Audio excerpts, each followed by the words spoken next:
Book 4, 1806. Chapter 1. Early in the year 1806, Nicholas Rostov returned home on leave. Denisov was going home to Voronezh, and Rostov persuaded him to travel with him as far as Moscow and to stay with him there. Meeting a comrade at the last post station but one before Moscow, Denisov had drunk 3 bottles of wine with him and, despite the jolting ruts across the snow-covered road, did not once wake up on the way to Moscow, but lay at the bottom of the sleigh beside Rostov, who grew more and more impatient the nearer they got to Moscow. How much longer? How much longer? Oh, these insufferable streets, shops, bakers' signboards, street lamps, and sleighs, thought Rostov, when their leave permits had been passed at the town gate and they had entered Moscow. Denisov. We're here. He's asleep, he added, leaning forward with his whole body as if in that position he hoped to hasten the speed of the sleigh. Denisov gave no answer. There's the corner at the crossroads, where the cabman, Zahar, has his stand, and there's Zahar himself and still the same horse. And here's the little shop where we used to buy gingerbread. Can't you hurry up? Now then. Which house is it? Asked the driver. Why, that one, right at the end, the big one. Don't you see? That's our house, said Rostov. Of course, it's our house. Denisov, Denisov. We're almost there. Denisov raised his head, coughed, and made no answer. Dmitri, said Rostov to his valet on the box, those lights are in our house, aren't they? Yes, sir, and there's a light in your father's study. Then they've not gone to bed yet? What do you think? Mine now, don't forget to put out my new coat, added Rostov, fingering his new mustache. Now then, get on, he shouted to the driver. Do wake up, Vaska, he went on, turning to Denisov, whose head was again nodding. Come, get on. You shall have 3 rubles for vodka, get on. Rostov shouted, when the sleigh was only 3 houses from his door. It seemed to him the horses were not moving at all. At last the sleigh bore to the right, drew up at an entrance, and Rostov saw overhead the old familiar cornice with a bit of plaster broken off, the porch, and the post by the side of the pavement. He sprang out before the sleigh stopped, and ran into the hall. The house stood cold and silent, as if quite regardless of who had come to it. There was no one in the hall. Oh God! Is everyone all right? He thought, stopping for a moment with a sinking heart, and then immediately starting to run along the hall and up the warped steps of the familiar staircase. The well-known old door handle, which always angered the Countess when it was not properly cleaned, turned as loosely as ever. A solitary tallow candle burned in the anteroom. Old Michael was asleep on the chest. Prokofy, the footman, who was so strong that he could lift the back of the carriage from behind, sat plaiting slippers out of cloth selvages. He looked up at the opening door, and his expression of sleepy indifference suddenly changed to one of delighted amazement. Gracious heavens! The young count, he cried, recognizing his young master. Can it be? My treasure! And Prokofy, trembling with excitement, rushed toward the drawing-room door, probably in order to announce him, but, changing his mind, came back and stooped to kiss the young man's shoulder. All well? Asked Rostov, drawing away his arm. Yes, God be thanked. Yes. They've just finished supper. Let me have a look at you, Your Excellency. Is everything quite all right? The Lord be thanked, yes. Rostov, who had completely forgotten Denisov, not wishing anyone to forestall him, threw off his fur coat and ran on tiptoe through the large dark ballroom. All was the same. There were the same old card tables and the same chandelier with a cover over it, but someone had already seen the young master, and, before he had reached the drawing room, something flew out from a side door like a tornado and began hugging and kissing him. Another and yet another creature of the same kind sprang from a second door, and a third, more hugging, more kissing, more outcries, and tears of joy. He could not distinguish which was Papa, which Natasha, and which Petya. Everyone shouted, talked, and kissed him at the same time. Only his mother was not there. He noticed that. And I did not know. Nicholas. My darling. Here he is, our own. Kolya, *, dear fellow. How he has changed. Where are the candles? T. * Nicholas. And me, kiss me. Dearest, and me. Sonia, Natasha, Petya, Anna Mikhailovna, Vera, and the old count were all hugging him, and the serfs, men and maids, flocked into the room, exclaiming in OING and ING. Petya, clinging to his legs, kept shouting, and me too. Natasha, after she had pulled him down toward her and covered his face with kisses, holding him tight by the skirt of his coat, sprang away and pranced up and down in one place like a goat and shrieked piercingly. All around were loving eyes glistening with tears of joy, and all around were lips seeking a kiss. Sonia too, all rosy red, clung to his arm and, radiant with bliss, looked eagerly toward his eyes, waiting for the look for which she longed. Sonia now was 16 and she was very pretty, especially at this moment of happy, rapturous excitement. She gazed at him, not taking her eyes off him, and smiling and holding her breath. He gave her a grateful look, but was still expectant and looking for someone. The old countess had not yet come. But now steps were heard at the door, steps so rapid that they could hardly be his mother's. Yet it was she, dressed in a new gown which he did not know, made since he had left. All the others let him go, and he ran to her. When they met, she fell on his breast, sobbing. She could not lift her face, but only pressed it to the cold braiding of his hussar's jacket. Denisov, who had come into the room unnoticed by anyone, stood there and wiped his eyes at the sight. Vasily Denisov, your son's friend, he said, introducing himself to the count, who was looking inquiringly at him. You are most welcome. I know, said the count, kissing and embracing Denisov. Nicholas wrote us. Natasha, Vera, look. Here is Denisov. The same happy, rapturous faces turned to the shaggy figure of Denisov. Darling Denisov, screamed Natasha, beside herself with rapture, springing to him, putting her arms round him, and kissing him. This escapade made everybody feel confused. Denisov blushed too, but smiled and, taking Natasha's hand, kissed it. Denisov was shown to the room prepared for him, and the Rostovs all gathered round Nicholas in the sitting room. The old countess, not letting go of his hand and kissing it every moment, sat beside him. The rest, crowding round him, watched every movement, word, or look of his, never taking their blissfully adoring eyes off him. His brother and sisters struggled for the places nearest to him and disputed with one another who should bring him his tea, handkerchief, and pipe. Rostov was very happy in the love they showed him, but the first moment of meeting had been so beatific that his present joy seemed insufficient, and he kept expecting something more, and yet more. Next morning, after the fatigues of their journey, the travelers slept till 10 o'clock. In the room next to their bedroom there was a confusion of sabers, satchels, sabretaches, open portmanteaus, and dirty boots. 2 freshly cleaned pairs with spurs had just been placed by the wall. The servants were bringing in jugs and basins, hot water for shaving, and their well-brushed clothes. There was a masculine odor and a smell of tobacco. "Hello, Gwiska, my pipe," came Vasily Denisov's husky voice.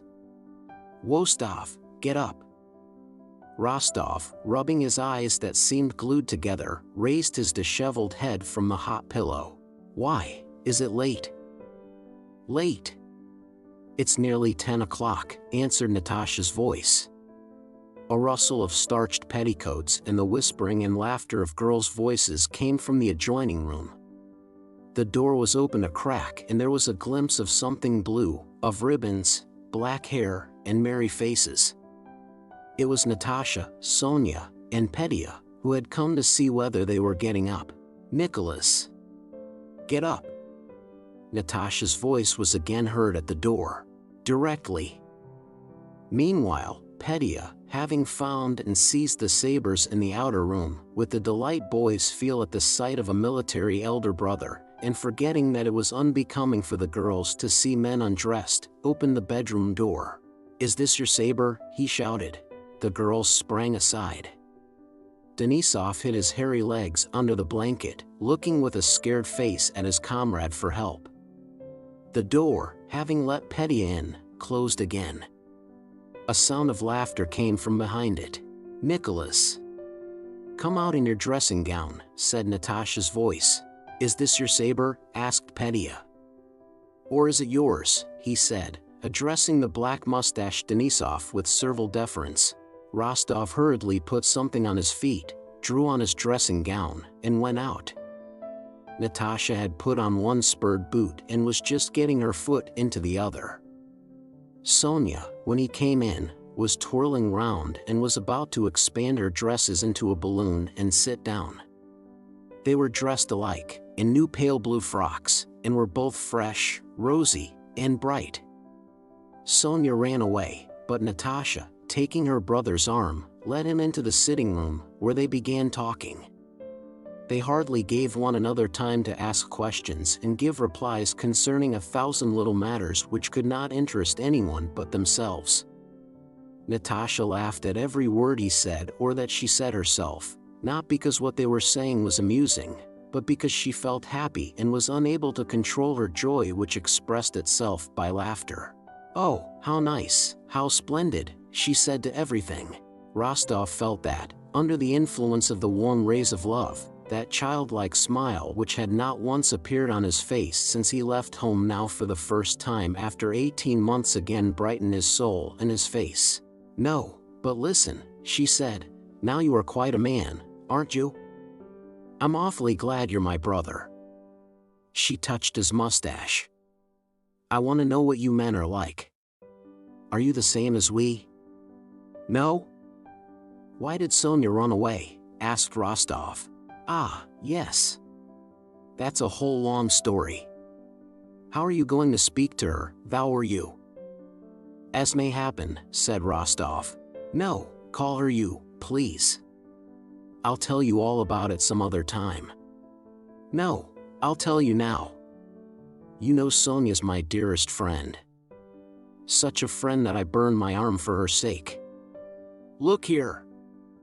She pulled up her muslin sleeve and showed him a red scar on her long, slender, delicate arm, high above the elbow on that part that is covered even by a ball dress. "I burned this to prove my love for her. I just heated a ruler in the fire and pressed it there."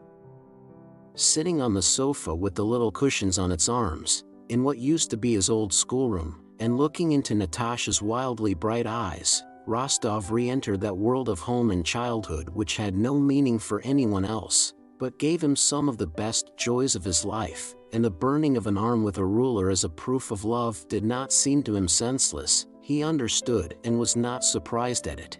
"Well, and is that all?" he asked. "We are such friends, such friends. All that ruler business was just nonsense, but we are friends forever. She, if she loves anyone, does it for life, but I don't understand that, I forget quickly." "Well, what then?" "Well, she loves me and you like that." Natasha suddenly flushed.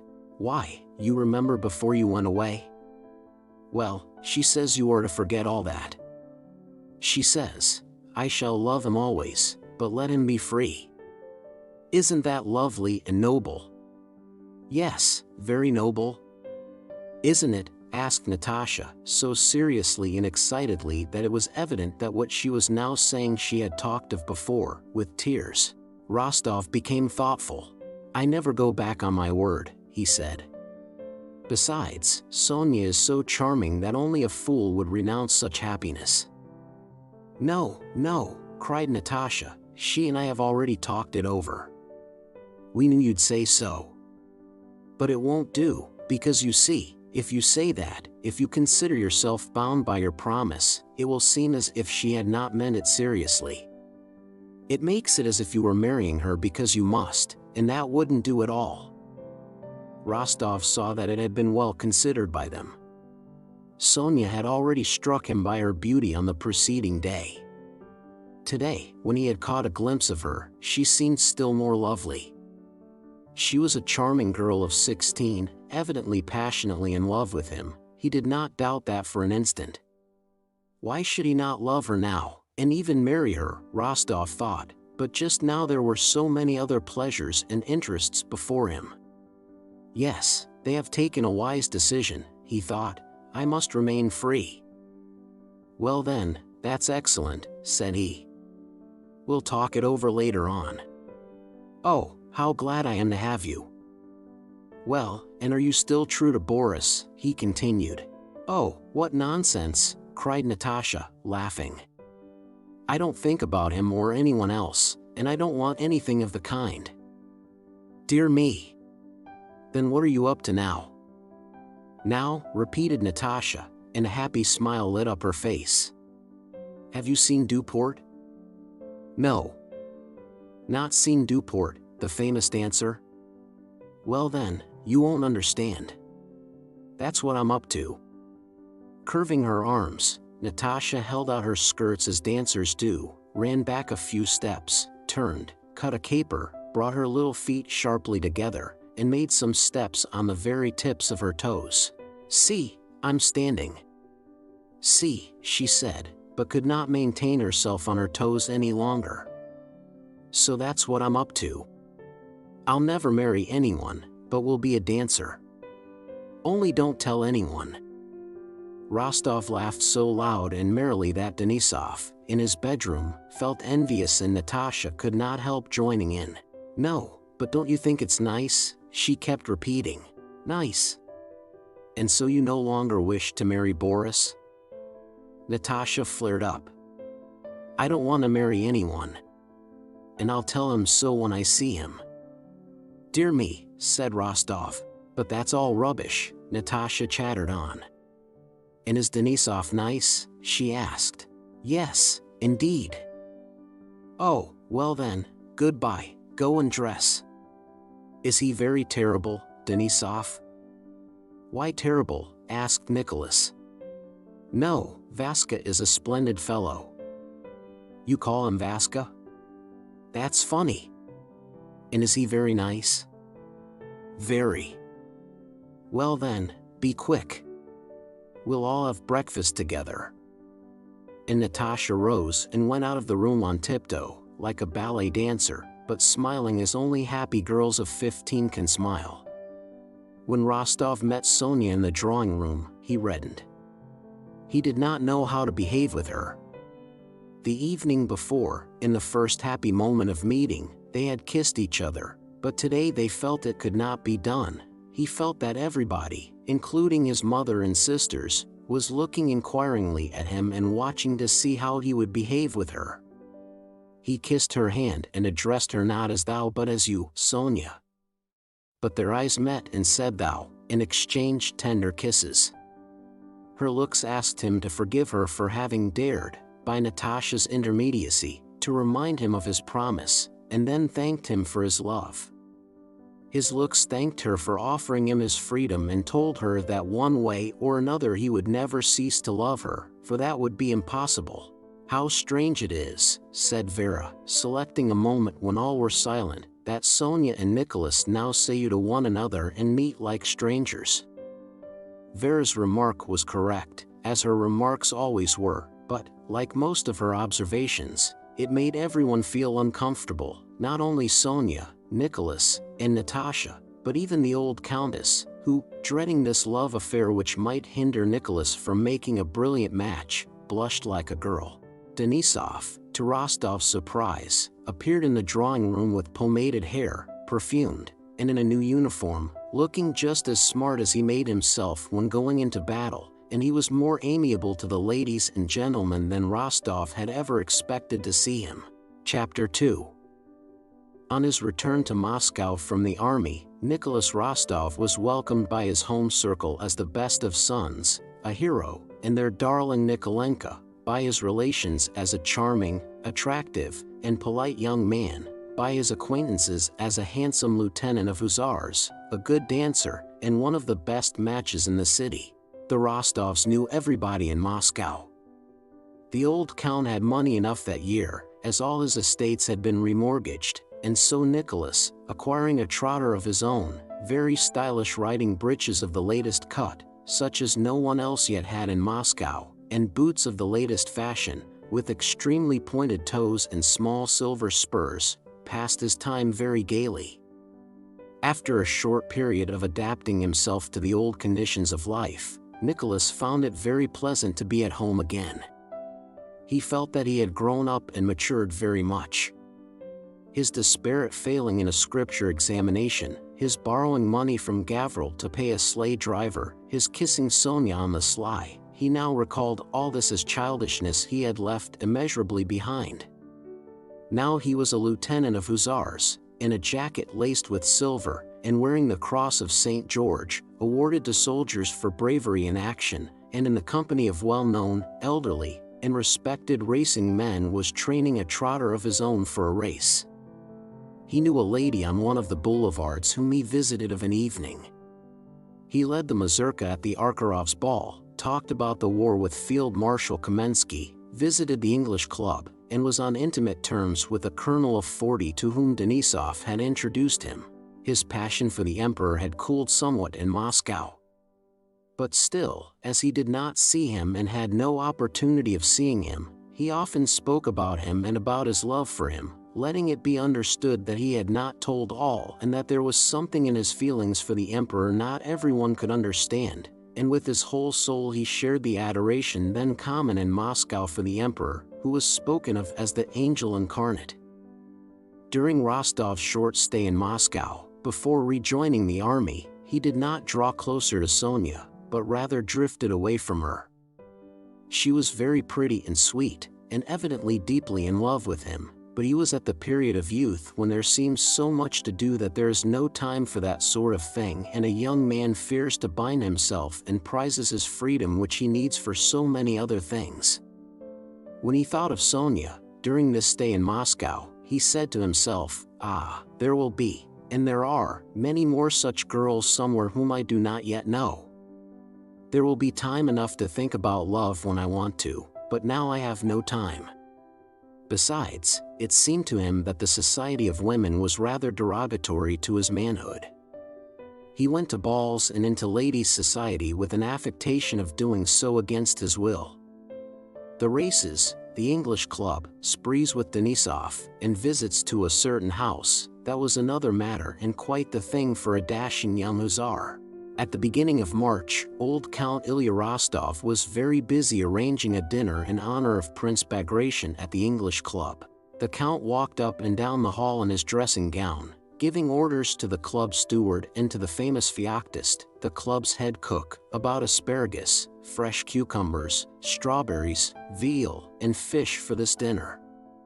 The Count had been a member and on the committee of the club from the day it was founded. To him the club entrusted the arrangement of the festival in honor of Bagration, for few men knew so well how to arrange a feast on an open-handed, hospitable scale, and still fewer men would be so well able and willing to make up out of their own resources what might be needed for the success of the fete.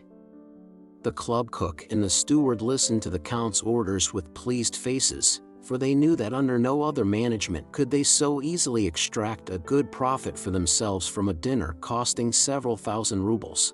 Well then, mind and have cock's comb and the turtle soup, you know. Shall we have 3 cold dishes then? Asked the cook. The Count considered. We can't have less. Yes, 3. The mayonnaise, that's 1, said he, bending down a finger. Then am I to order those large sterlets? Asked the steward. Yes, it can't be helped if they won't take less. Ah, dear me. I was forgetting. We must have another entree. Ah, goodness gracious, he clutched at his head. Who is going to get me the flowers? Dmitri. Dmitri. Gallop off to our Moscow estate, he said to the factotum who appeared at his call. Hurry off and tell Maxim, the gardener, to set the serfs to work. Say that everything out of the hothouses must be brought here well wrapped up in felt.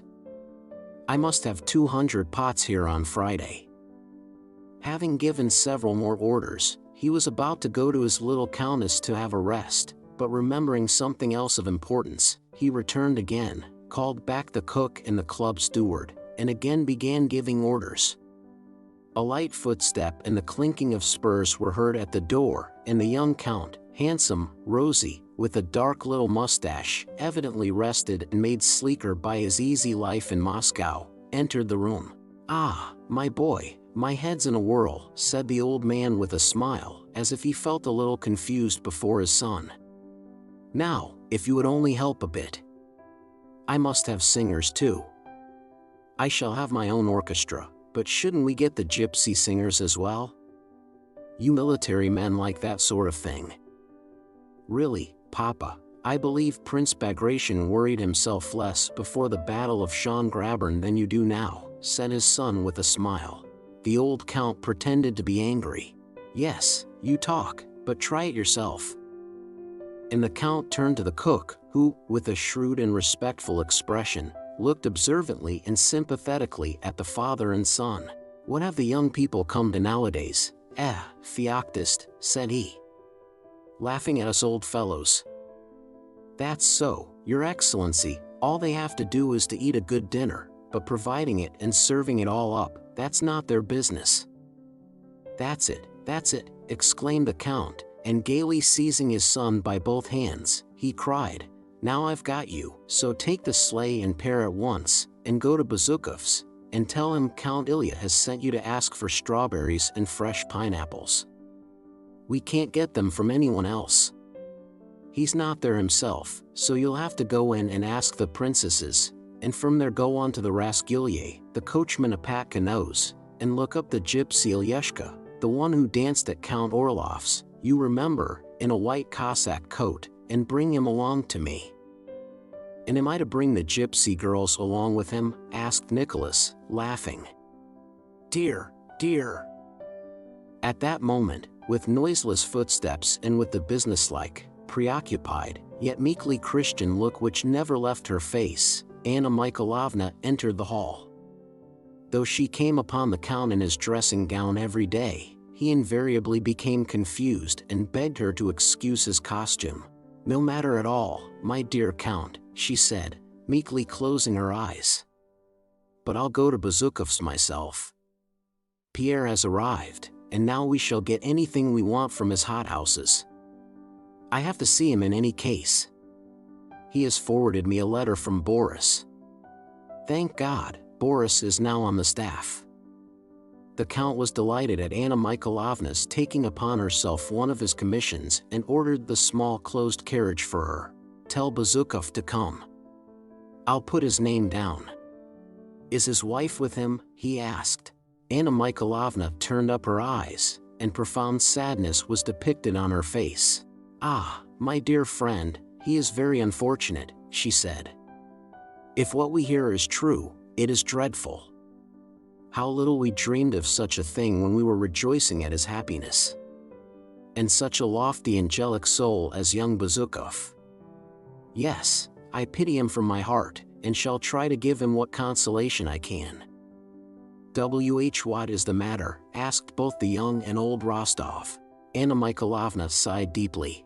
"Dolokhov, Mary Ivanovna's son," she said in a mysterious whisper, "has compromised her completely, they say.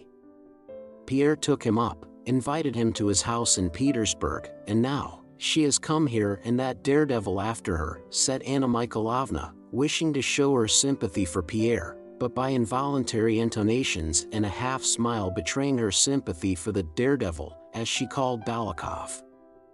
"They say Pierre is quite broken by his misfortune. Dear. But still tell him to come to the club, it will all blow over.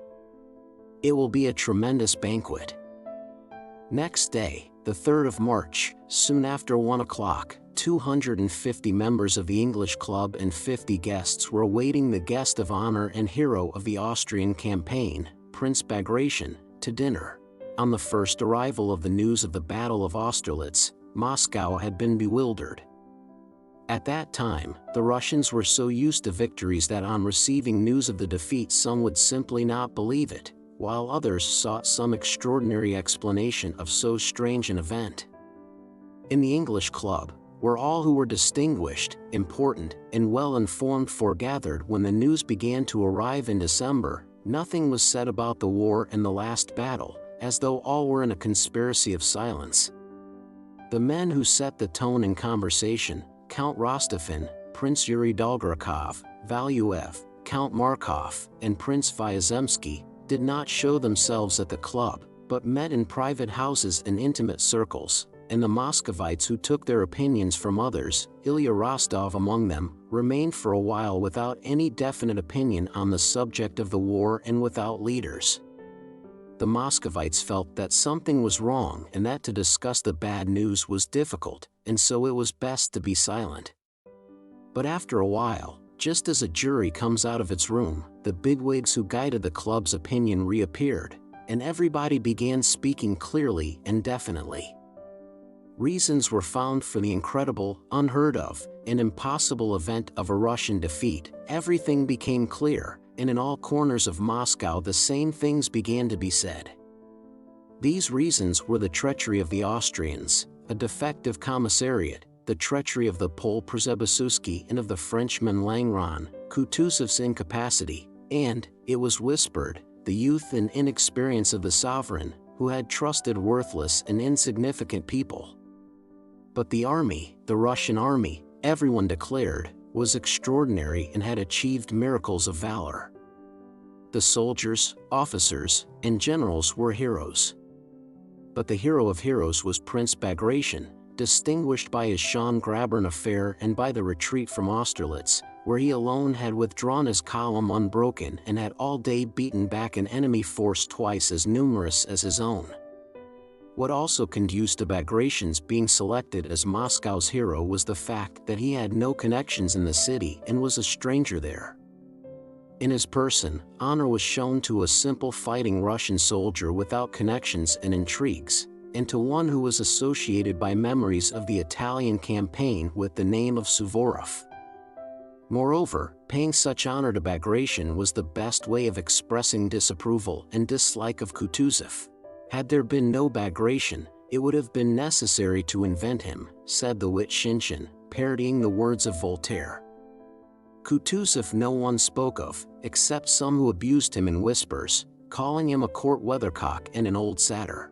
All Moscow repeated Prince Dolgorukov's saying, "If you go on modeling and modeling you must get smeared with clay," suggesting consolation for our defeat by the memory of former victories, and the words of Rostophin, that French soldiers have to be incited to battle by highfalutin words, and Germans by logical arguments to show them that it is more dangerous to run away than to advance, but that Russian soldiers only need to be restrained and held back.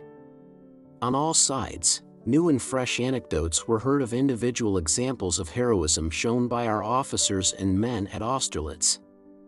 One had saved a standard, another had killed 5 Frenchmen, a third had loaded 5 cannons single-handed. Berg was mentioned, by those who did not know him, as having, when wounded in the right hand, taken his sword in the left, and gone forward. Of Bolkonsky, nothing was said, and only those who knew him intimately regretted that he had died so young, leaving a pregnant wife with his eccentric father. Chapter 3. On that 3rd of March, all the rooms in the English club were filled with a hum of conversation, like the hum of bees swarming in springtime. The members and guests of the club wandered hither and thither, sat, stood, met, and separated, some in uniform and some in evening dress, and a few here and there with powdered hair and in Russian kaftans. Powdered footmen, in livery with buckled shoes and smart stockings, stood at every door anxiously noting visitors' every movement in order to offer their services. Most of those present were elderly, respected men with broad, self-confident faces, fat fingers, and resolute gestures and voices. This class of guests and members sat in certain habitual places and met in certain habitual groups. A minority of those present were casual guests, chiefly young men, among whom were Denisov, Rostov, and Dolokhov, who was now again an officer in the Semyonov regiment.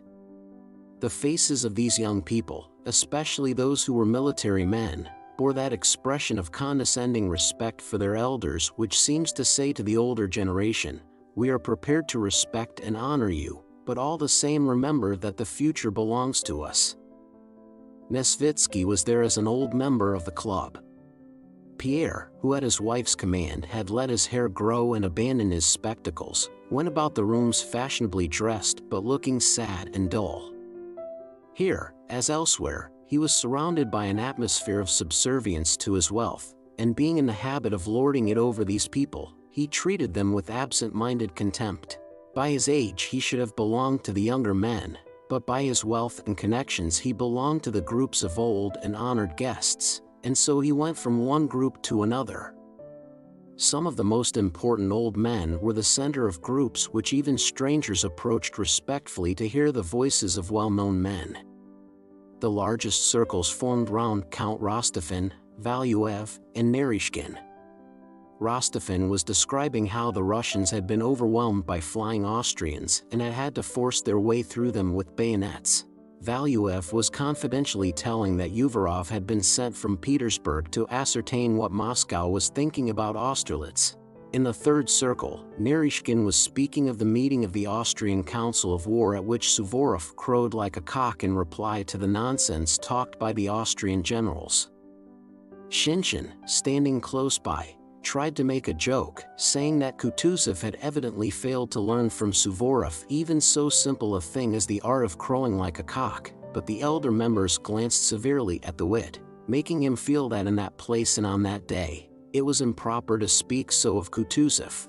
Count Ilya Rostov, hurried and preoccupied, went about in his soft boots between the dining and drawing rooms, hastily greeting the important and unimportant, all of whom he knew, as if they were all equals, while his eyes occasionally sought out his fine well-set-up young son, resting on him and winking joyfully at him.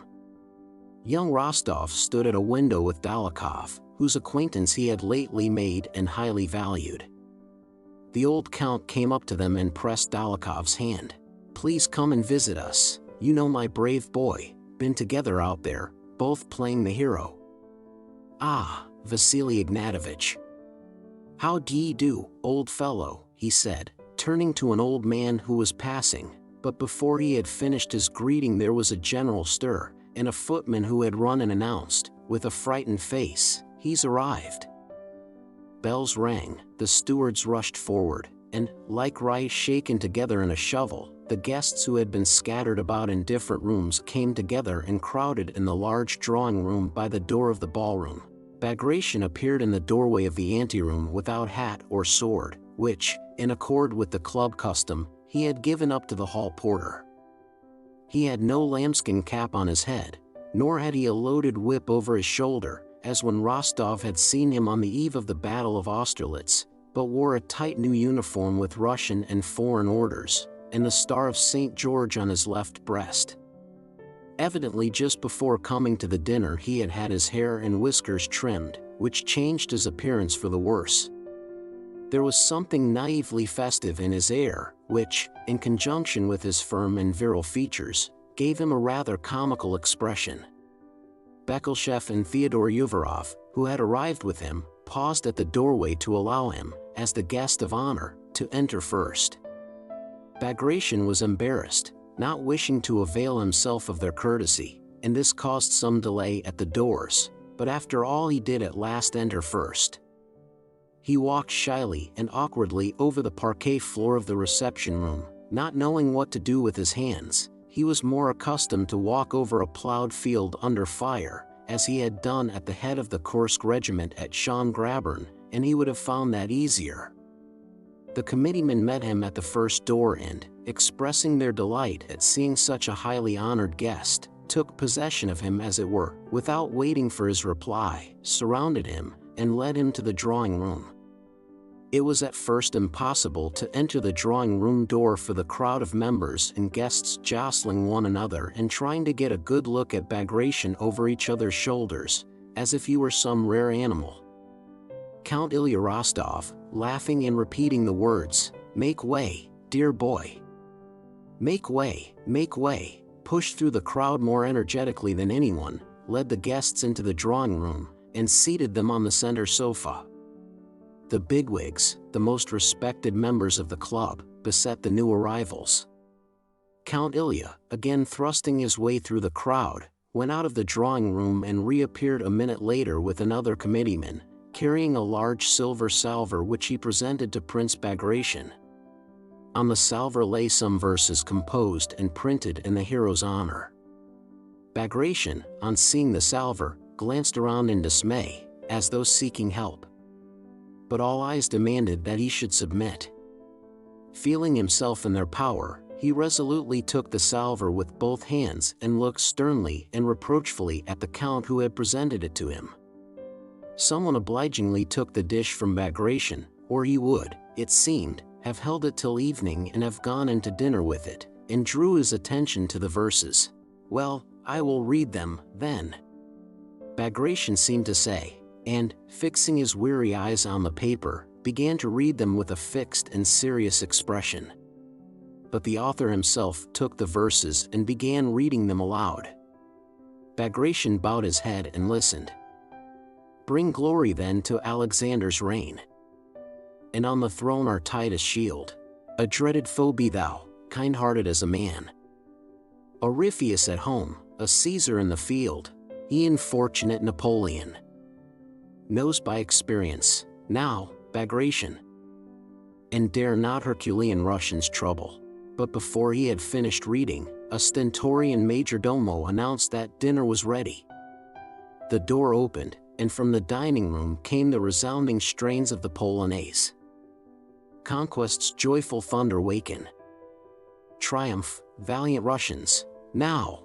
And Count Rostov, glancing angrily at the author who went on reading his verses, bowed to Bagration.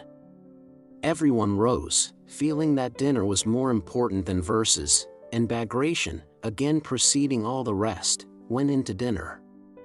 He was seated in the place of honor between two Alexanders, Bekleshev and Narishkin, which was a significant allusion to the name of the sovereign.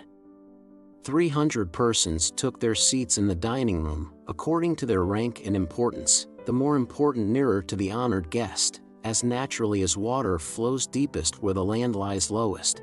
Just before dinner, Count Ilya Rostov presented his son to Bagration, who recognized him and said a few words to him, disjointed and awkward, as were all the words he spoke that day, and Count Ilya looked joyfully and proudly around while Bagration spoke to his son, Nicholas Rostov, with Denisov and his new acquaintance, Dolokhov, sat almost at the middle of the table.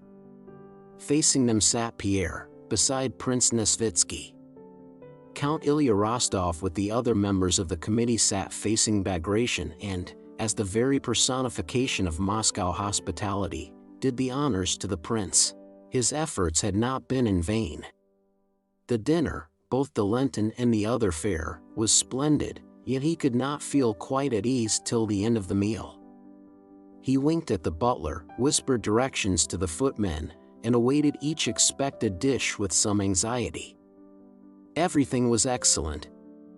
With the second course, a gigantic sterlet, at sight of which Ilya Rostov blushed with self-conscious pleasure, the footmen began popping corks and filling the champagne glasses.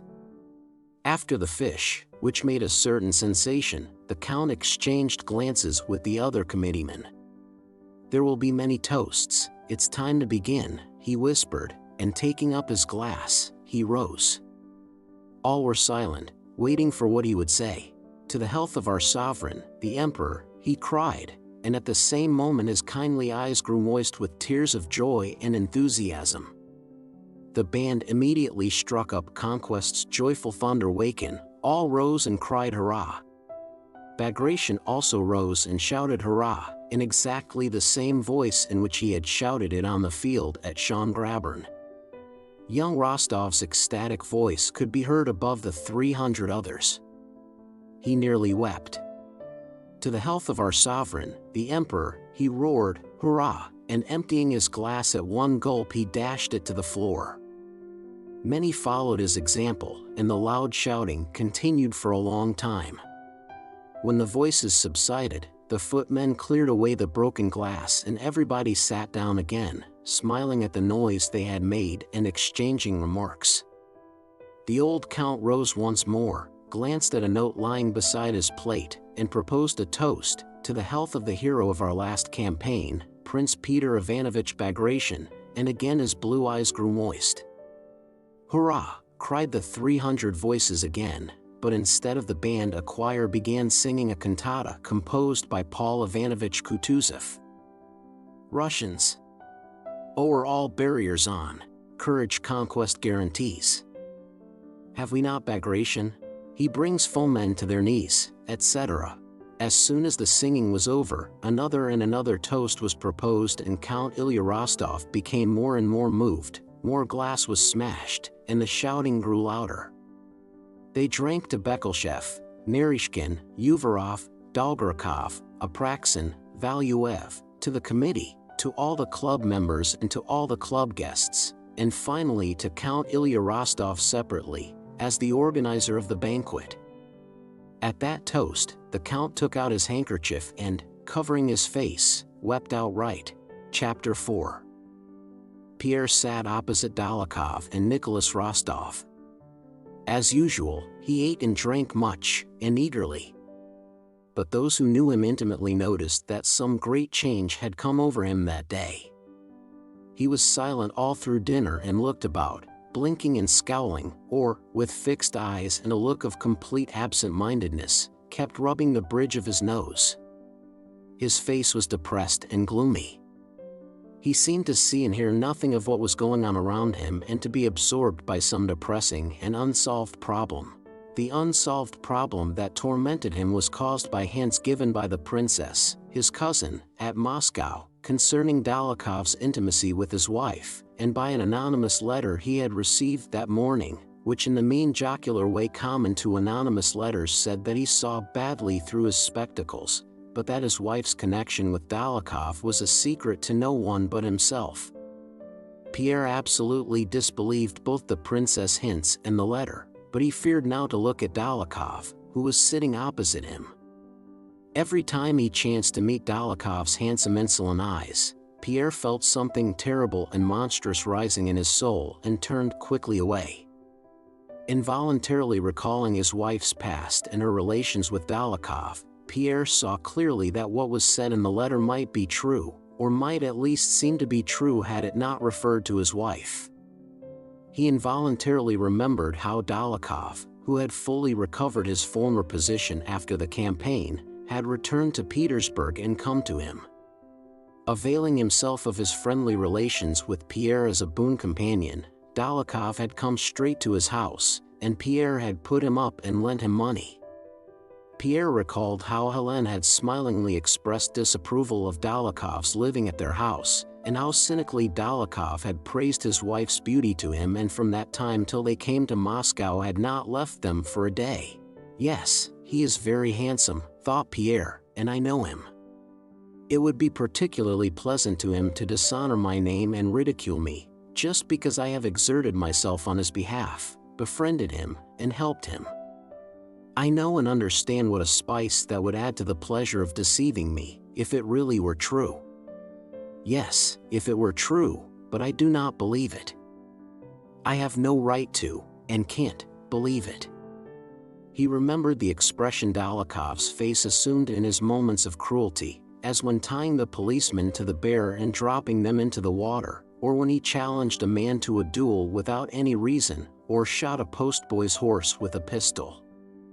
That expression was often on Dolokhov's face when looking at him.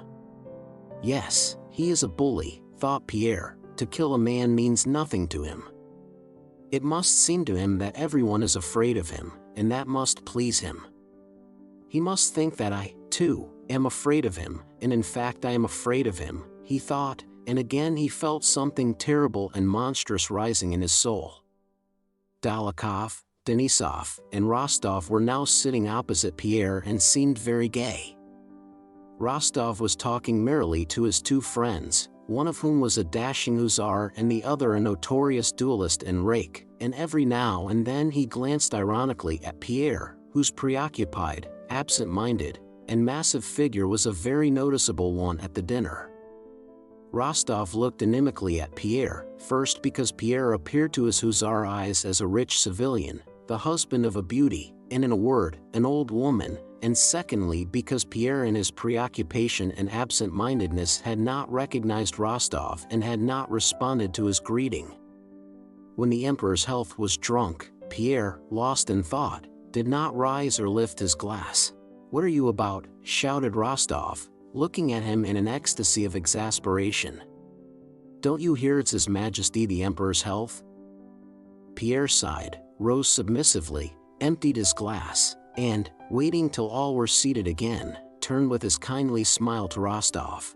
"Why, I didn't recognize you," he said.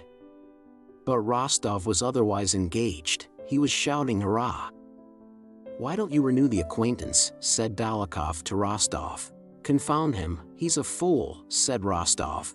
"One should make up to the husbands of pretty women," said Denisov. Pierre did not catch what they were saying, but knew they were talking about him. He reddened and turned away. "Well, now to the health of handsome women," said Dolokhov, and with a serious expression, but with a smile lurking at the corners of his mouth, he turned with his glass to Pierre. "Here's to the health of lovely women, Peterkin, and their lovers," he added. Pierre, with downcast eyes, drank out of his glass without looking at Dolokhov or answering him. The footman, who was distributing leaflets with Kutuzov's cantata, laid one before Pierre as one of the principal guests. He was just going to take it when Dolokhov, leaning across, snatched it from his hand and began reading it. Pierre looked at Dolokhov and his eyes dropped. The something terrible and monstrous that had tormented him all dinner time rose and took possession of him. He leaned his whole massive body across the table. "How dare you take it?" he shouted. Hearing that cry and seeing to whom it was addressed, Nesvitsky and the neighbor on his right quickly turned in alarm to Bezukhov. Don't! What are you about?" whispered their frightened voices. Dolokhov looked at Pierre with clear, mirthful, cruel eyes, and that smile of his which seemed to say, "Ah, this is what I like." "You shan't have it," he said distinctly. Pale, with quivering lips, Pierre snatched the copy. You scoundrel! I challenge you," he ejaculated, and, pushing back his chair, he rose from the table. At the very instant he did this and uttered those words, Pierre felt that the question of his wife's guilt which had been tormenting him the whole day was finally and indubitably answered in the affirmative. He hated her and was forever sundered from her. Despite Denisov's request that he would take no part in the matter, Rostov agreed to be Dolokhov's second, and after dinner he discussed the arrangements for the duel with Nesvitsky, Bezukhov's second. Pierre went home, but Rostov with Dolokhov and Denisov stayed on at the club till late, listening to the gypsies and other singers. "Well then, till tomorrow at Sokolniki," said Dolokhov, as he took leave of Rostov in the club porch. "And do you feel quite calm?" Rostov asked. Dolokhov paused. "Well, you see, I'll tell you the whole secret of dueling in 2 words. If you are going to fight a duel, and you make a will and write affectionate letters to your parents, and if you think you may be killed, you are a fool and are lost for certain. But go with the firm intention of killing your man as quickly and surely as possible, and then all will be right, as our bear huntsman at Kostroma used to tell me. Everyone fears a bear, he says, but when you see one your fear's all gone, and your only thought is not to let him get away. And that's how it is with me. Ah demain, mon cher. Asterisk till tomorrow, my dear fellow." Next day, at 8 in the morning, Pierre and Nesvitsky drove to the Sokolniki forest and found Dolokhov, Denisov, and Rostov already there. Pierre had the air of a man preoccupied with considerations which had no connection with the matter in hand. His haggard face was yellow. He had evidently not slept that night. He looked about distractedly and screwed up his eyes as if dazzled by the sun. He was entirely absorbed by two considerations: his wife's guilt, of which after his sleepless night he had not the slightest doubt, and the guiltlessness of Dolokhov, who had no reason to preserve the honor of a man who was nothing to him. I should perhaps have done the same thing in his place, thought Pierre. It's even certain that I should have done the same. Then why this duel, this murder? Either I shall kill him, or he will hit me in the head, or elbow, or knee. Can I go away from here, run away, bury myself somewhere, passed through his mind. But just at moments when such thoughts occurred to him, he would ask in a particularly calm and absent-minded way, which inspired the respect of the onlookers, "Will it be long? Are things ready?" When all was ready, the sabers stuck in the snow to mark the barriers, and the pistols loaded, Nesvitsky went up to Pierre. "I should not be doing my duty, Count," he said in timid tones, "and should not justify your confidence and the honor you have done me in choosing me for your second, if at this very grave, moment I did not tell you the whole truth. I think there is no sufficient ground for this affair, or for blood to be shed over it. You were not right, not quite in the right, you were impetuous." "Oh yes, it is horribly stupid," said Pierre. "Then allow me to express your regrets, and I am sure your opponent will accept them," said Nesvitsky, who, like the others concerned in the affair, and like everyone in similar cases, did not yet believe that the affair had come to an actual duel. "You know, Count, it is much more honorable to admit one's mistake than to let matters become irreparable. There was no insult on either side. Allow me to convey." "No." "What is there to talk about?" said Pierre. "It's all the same." "Is everything ready?" he added. "Only tell me where to go and where to shoot," he said with an unnaturally gentle smile. He took the pistol in his hand and began asking about the working of the trigger, as he had not before held a pistol in his hand, a fact that he did not wish to confess. "Oh yes, like that, I know, I only forgot," said he. "No apologies, none whatever," said Dolokhov to Denisov, who on his side had been attempting a reconciliation, and he also went up to the appointed place. The spot chosen for the duel was some 80 paces from the road, where the sleighs had been left, in a small clearing in the pine forest covered with melting snow, the frost having begun to break up during the last few days. The antagonists stood 40 paces apart at the farther edge of the clearing. The seconds, measuring the paces, left tracks in the deep wet snow between the place where they had been standing and Nesvitsky's and Dolokhov's sabers, which were stuck into the ground 10 paces apart to mark the barrier.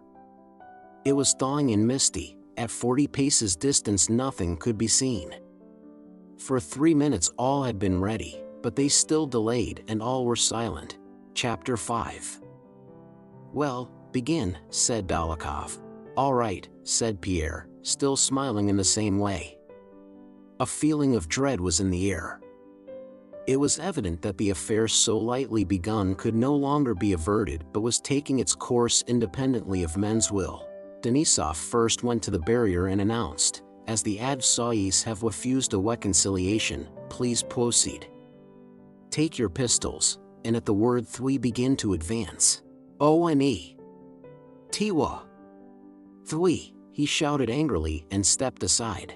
The combatants advanced along the trodden tracks, nearer and nearer to one another, beginning to see one another through the mist. They had the right to fire when they liked as they approached the barrier. Dolokhov walked slowly without raising his pistol, looking intently with his bright, sparkling blue eyes into his antagonist's face. His mouth wore its usual semblance of a smile. "So I can fire when I like," said Pierre, and at the word 3, he went quickly forward, missing the trodden path and stepping into the deep snow. He held the pistol in his right hand at arm's length, apparently afraid of shooting himself with it. His left hand he held carefully back, because he wished to support his right hand with it and knew he must not do so. Having advanced 6 paces and straight off the track into the snow, Pierre looked down at his feet, then quickly glanced at Dólokhov and, bending his finger as he had been shown, fired. Not at all expecting so loud a report, Pierre shuddered at the sound and then, smiling at his own sensations, stood still. The smoke, rendered denser by the mist, prevented him from seeing anything for an instant, but there was no second report as he had expected. He only heard Dolokhov's hurried steps, and his figure came in view through the smoke.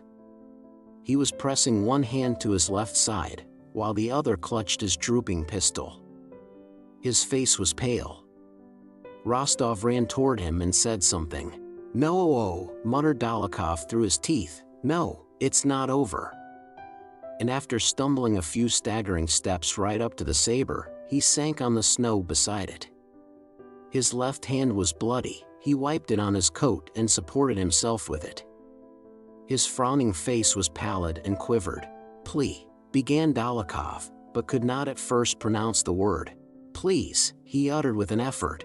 Pierre, hardly restraining his sobs, began running toward Dólokhov and was about to cross the space between the barriers, when Dólokhov cried, "To your barrier," and Pierre, grasping what was meant, stopped by his saber.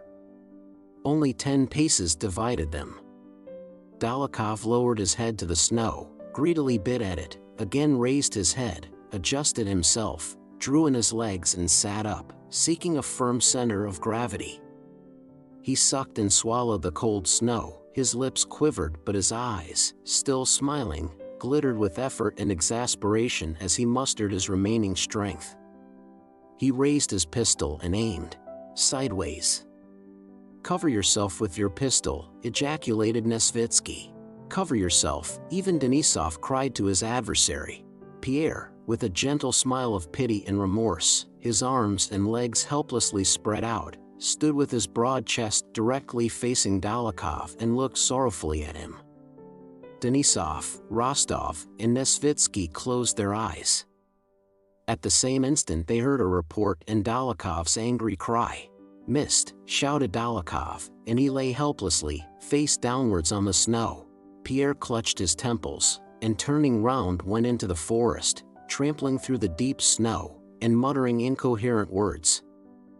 "Folly, folly. Death, lies," he repeated, puckering his face.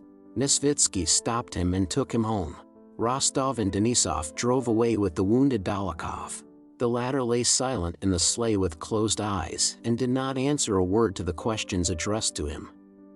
But on entering Moscow he suddenly came to and, lifting his head with an effort, took Rostov, who was sitting beside him, by the hand. Rostov was struck by the totally altered and unexpectedly rapturous and tender expression on Dolokhov's face. "Well? How do you feel?" he asked. "Bad." "But it's not that, my friend," said Dólokhov with a gasping voice. "Where are we?" "In Moscow, I know. I don't matter, but I have killed her, killed. She won't get over it. She won't survive." "Who?" asked Rostov. "My mother. My mother, my angel, my adored angel mother," and Dólokhov pressed Rostov's hand and burst into tears. When he had become a little quieter, he explained to Rostov that he was living with his mother, who, if she saw him dying, would not survive it. He implored Rostov to go on and prepare her. Rostov went on ahead to do what was asked, and to his great surprise learned that Dólokhov the brawler, Dólokhov the bully, lived in Moscow with an old mother and a hunchback sister, and was the most affectionate of sons and brothers. Chapter 6. Pierre had of late rarely seen his wife alone. Both in Petersburg and in Moscow their house was always full of visitors. The night after the duel he did not go to his bedroom but, as he often did, remained in his father's room, that huge room in which Count Bezukhov had died. He lay down on the sofa meaning to fall asleep and forget all that had happened to him, but could not do so. Such a storm of feelings, thoughts, and memories suddenly arose within him that he could not fall asleep, nor even remain in one place, but had to jump up and pace the room with rapid steps. Now he seemed to see her in the early days of their marriage, with bare shoulders and a languid, passionate look on her face, and then immediately he saw beside her Dólokhov's handsome, insolent, hard, and mocking face as he had seen it at the banquet, and then that same face pale, quivering, and suffering, as it had been when he reeled and sank on the snow. What has happened? He asked himself. I have killed her lover, yes, killed my wife's lover. Yes, that was it. And why? How did I come to do it? Because you married her, answered an inner voice. But in what was I to blame? He asked. In marrying her without loving her, in deceiving yourself and her. And he vividly recalled that moment after supper at Prince Vasily's, when he spoke those words he had found so difficult to utter, I love you. It all comes from that. Even then I felt it, he thought. I felt then that it was not so, that I had no right to do it. And so it turns out. He remembered his honeymoon and blushed at the recollection.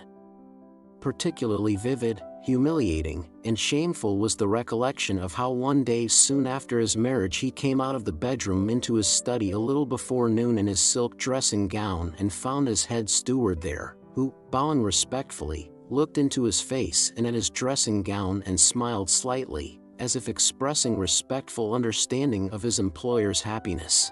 But how often I have felt proud of her majestic beauty and social tact, thought he, been proud of my house, in which she received all Petersburg, proud of her unapproachability and beauty. So this is what I was proud of. I then thought that I did not understand her. How often when considering her character I have told myself that I was to blame for not understanding her, for not understanding that constant composure and complacency and lack of all interests or desires, and the whole secret lies in the terrible truth that she is a depraved woman. Now I have spoken that terrible word to myself, all has become clear. Anatole used to come to borrow money from her and used to kiss her naked shoulders. She did not give him the money, but let herself be kissed. Her father in jest tried to rouse her jealousy, and she replied with a calm smile that she was not so stupid as to be jealous. Let him do what he pleases, she used to say of me. One day I asked her if she felt any symptoms of pregnancy. She laughed contemptuously and said she was not a fool to want to have children, and that she was not going to have any children by me. Then he recalled the coarseness and bluntness of her thoughts and the vulgarity of the expressions that were natural to her, though she had been brought up in the most aristocratic circles. I'm not such a fool. Just you try it on. Allez vous promener, she used to say. Often seeing the success she had with young and old men and women, Pierre could not understand why he did not love her. You clear out of this. Yes, I never loved her, said he to himself. I knew she was a depraved woman, he repeated, but dared not admit it to myself. And now there's Dólokhov sitting in the snow with a forced smile and perhaps dying, while meeting my remorse with some forced bravado. Pierre was one of those people who, in spite of an appearance of what is called weak character, do not seek a confidant in their troubles. He digested his sufferings alone. It is all her fault, he said to himself, but what of that? Why did I bind myself to her? Why did I say je vous aime to her, which was a lie, and worse than a lie? I am guilty and must endure, what? A slur on my name? A misfortune for life? Oh, that's nonsense, he thought. The slur on my name and honor, that's all apart from myself. I love you. Louis XVI was executed because they said he was dishonorable and a criminal, came into Pierre's head, and from their point of view they were right, as were those two who canonized him and died a martyr's death for his sake. Then Robespierre was beheaded for being a despot. Who is right and who is wrong? No one. But if you are alive, live, tomorrow you'll die as I might have died an hour ago. And is it worth tormenting oneself, when one is only a moment of life in comparison with eternity? But at the moment when he imagined himself calmed by such reflections, She suddenly came into his mind as she was at the moments when he had most strongly expressed his insincere love for her, and he felt the blood rush to his heart and had again to get up and move about and break and tear whatever came to his hand. Why did I tell her that je vous aime? He kept repeating to himself. And when he had said it for the 10th time, Moliere's words, Mais que diable allait-il faire dans cette galère? Asterisk occurred to him, and he began to laugh at himself. Asterisk, but what the devil was he doing in that galley? In the night he called his valet and told him to pack up to go to Petersburg. He could not imagine how he could speak to her now. He resolved to go away next day and leave a letter informing her of his intention to part from her forever. Next morning when the valet came into the room with his coffee, Pierre was lying asleep on the ottoman with an open book in his hand. He woke up and looked round for a while with a startled expression, unable to realize where he was. "The Countess told me to inquire whether your Excellency was at home," said the valet. But before Pierre could decide what answer he would send, the Countess herself in a white satin dressing gown embroidered with silver and with simply dressed hair, 2 immense plaits twice round her lovely head like a coronet, entered the room, calm and majestic, except that there was a wrathful wrinkle on her rather prominent marble brow. With her imperturbable calm she did not begin to speak in front of the valet. She knew of the duel and had come to speak about it. She waited till the valet had set down the coffee things and left the room.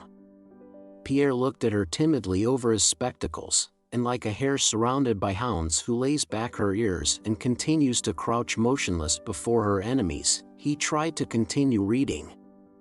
But feeling this to be senseless and impossible, he again glanced timidly at her.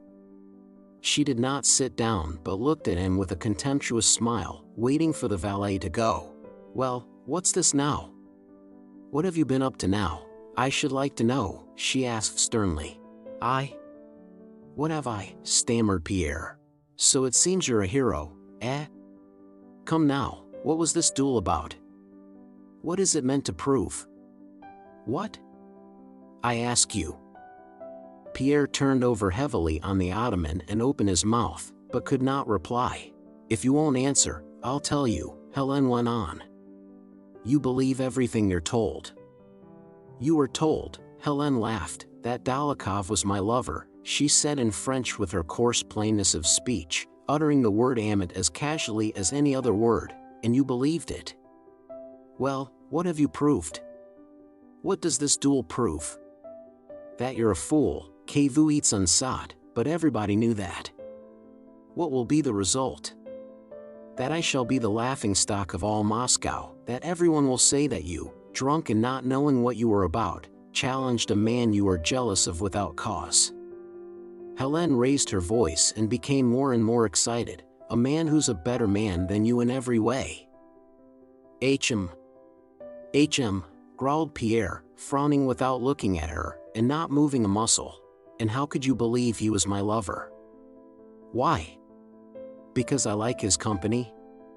If you were cleverer and more agreeable, I should prefer yours."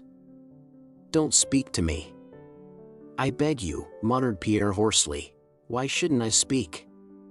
I can speak as I like, and I tell you plainly that there are not many wives with husbands such as you who would not have taken lovers, amants, but I have not done so," said she. Pierre wished to say something, looked at her with eyes whose strange expression she did not understand, and lay down again. He was suffering physically at that moment. There was a weight on his chest and he could not breathe. He knew that he must do something to put an end to this suffering, but what he wanted to do was too terrible. "We had better separate," he muttered in a broken voice. "Separate? Very well, but only if you give me a fortune," said Hélène. "Separate? That's a thing to frighten me with." Pierre leaped up from the sofa and rushed staggering toward her. "I'll kill you," he shouted, and seizing the marble top of a table with a strength he had never before felt, he made a step toward her brandishing the slab. Hélène's face became terrible, she shrieked and sprang aside. His father's nature showed itself in Pierre. He felt the fascination and delight of frenzy. He flung down the slab, broke it, and swooping down on her with outstretched hands shouted, "Get out!" in such a terrible voice that the whole house heard it with horror. God knows what he would have done at that moment had Helene not fled from the room. A week later, Pierre gave his wife full power to control all his estates in Great Russia, which formed the larger part of his property, and left for Petersburg alone. Chapter 7. 2 months had elapsed since the news of the Battle of Austerlitz and the loss of Prince Andrew had reached Bald Hills, and in spite of the letters sent through the embassy and all the searches made, his body had not been found, nor was he on the list of prisoners. What was worst of all for his relations was the fact that there was still a possibility of his having been picked up on the battlefield by the people of the place, and that he might now be lying, recovering or dying, alone among strangers and unable to send news of himself. The gazettes from which the old prince first heard of the defeat at Austerlitz stated, as usual very briefly and vaguely, that after brilliant engagements the Russians had had to retreat and had made their withdrawal in perfect order. The old prince understood from this official report that our army had been defeated. A week after the Gazette report of the Battle of Austerlitz came a letter from Kutuzov informing the prince of the fate that had befallen his son. "Your son," wrote Kutuzov, "fell before my eyes. A standard in his hand and at the head of a regiment, he fell as a hero, worthy of his father and his fatherland. To the great regret of myself and of the whole army, it is still uncertain whether he is alive or not. I comfort myself and you with the hope that your son is alive, for otherwise he would have been mentioned among the officers found on the field of battle, a list of whom has been sent me under flag of truce." After receiving this news late in the evening, when he was alone in his study, the old prince went for his walk as usual next morning, but he was silent with his steward, the gardener, and the architect, and though he looked very grim he said nothing to anyone. When Princess Mary went to him at the usual hour he was working at his lathe and, as usual, did not look round at her. "Ah, Princess Mary," he said suddenly in an unnatural voice, throwing down his chisel. The wheel continued to revolve by its own impetus, and Princess Mary long remembered the dying creak of that wheel, which merged in her memory with what followed. She approached him, saw his face, and something gave way within her. Her eyes grew dim.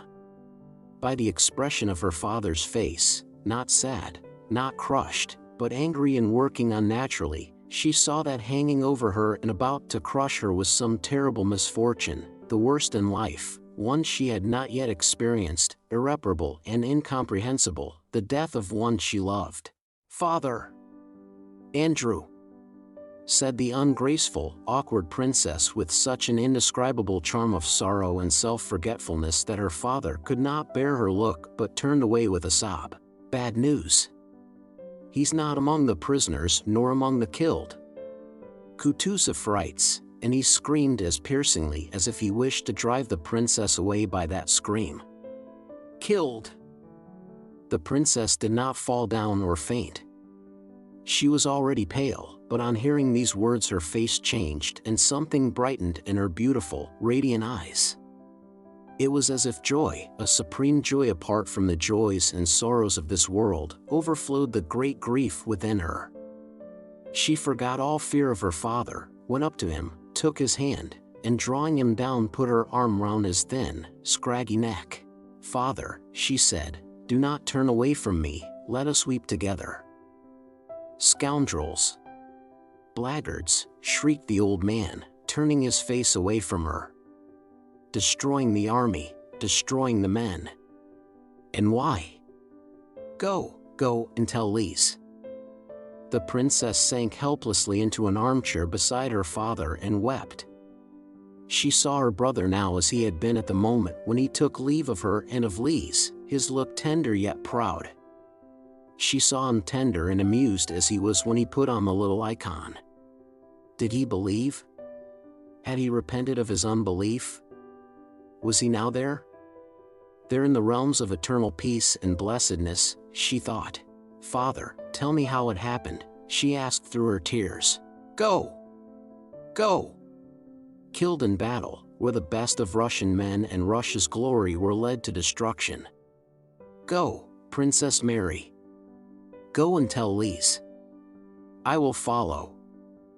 When Princess Mary returned from her father, the little princess sat working and looked up with that curious expression of inner, happy calm peculiar to pregnant women. It was evident that her eyes did not see Princess Mary but were looking within, into herself, at something joyful and mysterious taking place within her. "Mary," she said, moving away from the embroidery frame and lying back, "give me your hand." She took her sister-in-law's hand and held it below her waist.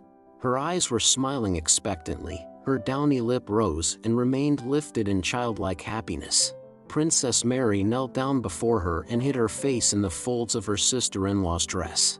"There, there. Do you feel it? I feel so strange.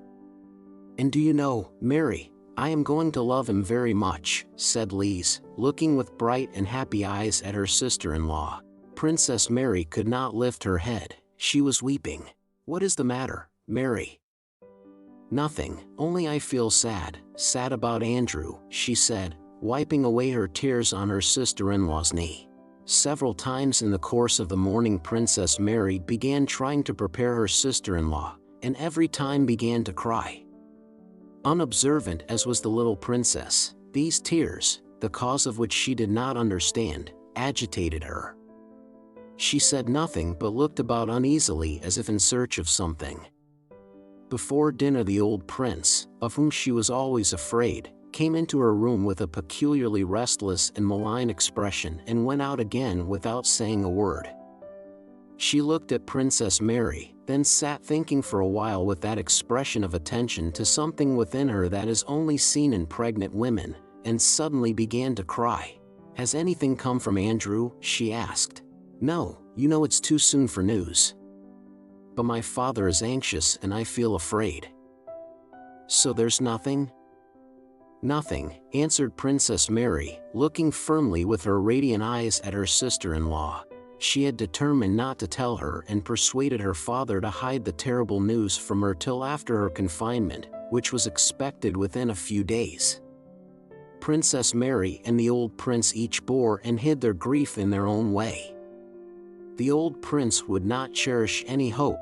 He made up his mind that Prince Andrew had been killed, and though he sent an official to Austria to seek for traces of his son, he ordered a monument from Moscow which he intended to erect in his own garden to his memory, and he told everybody that his son had been killed. He tried not to change his former way of life, but his strength failed him. He walked less, ate less, slept less, and became weaker every day. Princess Mary hoped. She prayed for her brother as living and was always awaiting news of his return. Chapter 8. "Dearest," said the little princess after breakfast on the morning of the 19th March, and her downy little lip rose from old habit, but as sorrow was manifest in every smile, the sound of every word, and even every footstep in that house since the terrible news had come, so now the smile of the little princess, influenced by the general mood though without knowing its cause, was such as to remind one still more of the general sorrow. "Dearest, I'm afraid this morning's Frühstück asterisk, as Foka the cook calls it, has disagreed with me." Frühstück, breakfast. "What is the matter with you, my darling? You look pale." "Oh, you are very pale," said Princess Mary in alarm, running with her soft, ponderous steps up to her sister-in-law. "Your Excellency, should not Mary Bogdanovna be sent for?" said one of the maids who was present. Mary Bogdanovna was a midwife from the neighboring town, who had been at Bald Hills for the last fortnight. "Oh yes," assented Princess Mary, "perhaps that's it. I'll go." "Courage, my angel." She kissed Lise and was about to leave the room. "Oh, no, no." And besides the pallor and the physical suffering on the little princess' face, an expression of childish fear of inevitable pain showed itself. "No, it's only indigestion." "Say it's only indigestion, say so, Mary. Say," and the little princess began to cry capriciously like a suffering child and to wring her little hands even with some affectation. Princess Mary ran out of the room to fetch Mary Bogdanovna. "Mon Dieu! Mon Dieu! "Oh," she heard as she left the room. The midwife was already on her way to meet her, rubbing her small, plump white hands with an air of calm importance. "Mary Bogdanovna, I think it's beginning," said Princess Mary, looking at the midwife with wide-open eyes of alarm. "Well, the Lord be thanked, Princess," said Mary Bogdanovna, not hastening her steps. "You young ladies should not know anything about it." "But how is it the doctor from Moscow is not here yet?" said the princess. In accordance with Lisa's and Prince Andrew's wishes, they had sent in good time to Moscow for a doctor and were expecting him at any moment. "No matter, Princess, don't be alarmed," said Mary Bogdanovna. "We'll manage very well without a doctor." 5 minutes later, Princess Mary from her room heard something heavy being carried by. She looked out. The men servants were carrying the large leather sofa from Prince Andrew's study into the bedroom. On their faces was a quiet and solemn look. Princess Mary sat alone in her room, listening to the sounds in the house, now and then opening her door when someone passed and watching what was going on in the passage. Some women passing with quiet steps in and out of the bedroom glanced at the princess and turned away. She did not venture to ask any questions, and shut the door again, now sitting down in her easy chair, now taking her prayer book, now kneeling before the icon stand. To her surprise and distress, she found that her prayers did not calm her excitement. Suddenly her door opened softly and her old nurse, Praskovia Savishna, who hardly ever came to that room as the old prince had forbidden it, appeared on the threshold with a shawl round her head. "I've come to sit with you a bit, Masha," said the nurse, "and here I've brought the prince's wedding candles to light before his saint, my angel," she said with a sigh. "Oh, nurse, I'm so glad. God is merciful, Bertie." The nurse lit the gilt candles before the icons and sat down by the door with her knitting. Princess Mary took a book and began reading. Only when footsteps or voices were heard did they look at one another, the princess anxious and inquiring, the nurse encouraging. Everyone in the house was dominated by the same feeling that Princess Mary experienced as she sat in her room. But owing to the superstition that the fewer the people who know of it, the less a woman in travail suffers, everyone tried to pretend not to know. No one spoke of it, but apart from the ordinary staid and respectful good manners habitual in the prince's household, a common anxiety, a softening of the heart, and a consciousness that something great and mysterious was being accomplished at that moment made itself felt. There was no laughter in the maids' large hall. In the men servants' hall all sat waiting, silently and alert. In the outlying serfs' quarters torches and candles were burning and no one slept. The old prince, stepping on his heels, paced up and down his study and sent Tikhon to ask Mary Bogdanovna what news. "Say only that the prince told me to ask, and come and tell me her answer." "Inform the prince that labor has begun," said Mary Bogdanovna, giving the messenger a significant look. Tikhon went and told the prince. "Very good," said the prince, closing the door behind him, and Tikhon did not hear the slightest sound from the study after that. After a while he re-entered it as if to snuff the candles, and, seeing the prince was lying on the sofa, looked at him, noticed his perturbed face, shook his head, and going up to him silently kissed him on the shoulder and left the room without snuffing the candles or saying why he had entered. The most solemn mystery in the world continued its course. Evening passed, night came, and the feeling of suspense and softening of heart in the presence of the unfathomable did not lessen but increased. No one slept. It was one of those March nights when winter seems to wish to resume its sway and scatters its last snows and storms with desperate fury. A relay of horses had been sent up the highroad to meet the German doctor from Moscow, who was expected every moment, and men on horseback with lanterns were sent to the crossroads to guide him over the country road with its hollows and snow-covered pools of water. Princess Mary had long since put aside her book. She sat silent, her luminous eyes fixed on her nurse's wrinkled face, every line of which she knew so well, on the lock of gray hair that escaped from under the kerchief, and the loose skin that hung under her chin.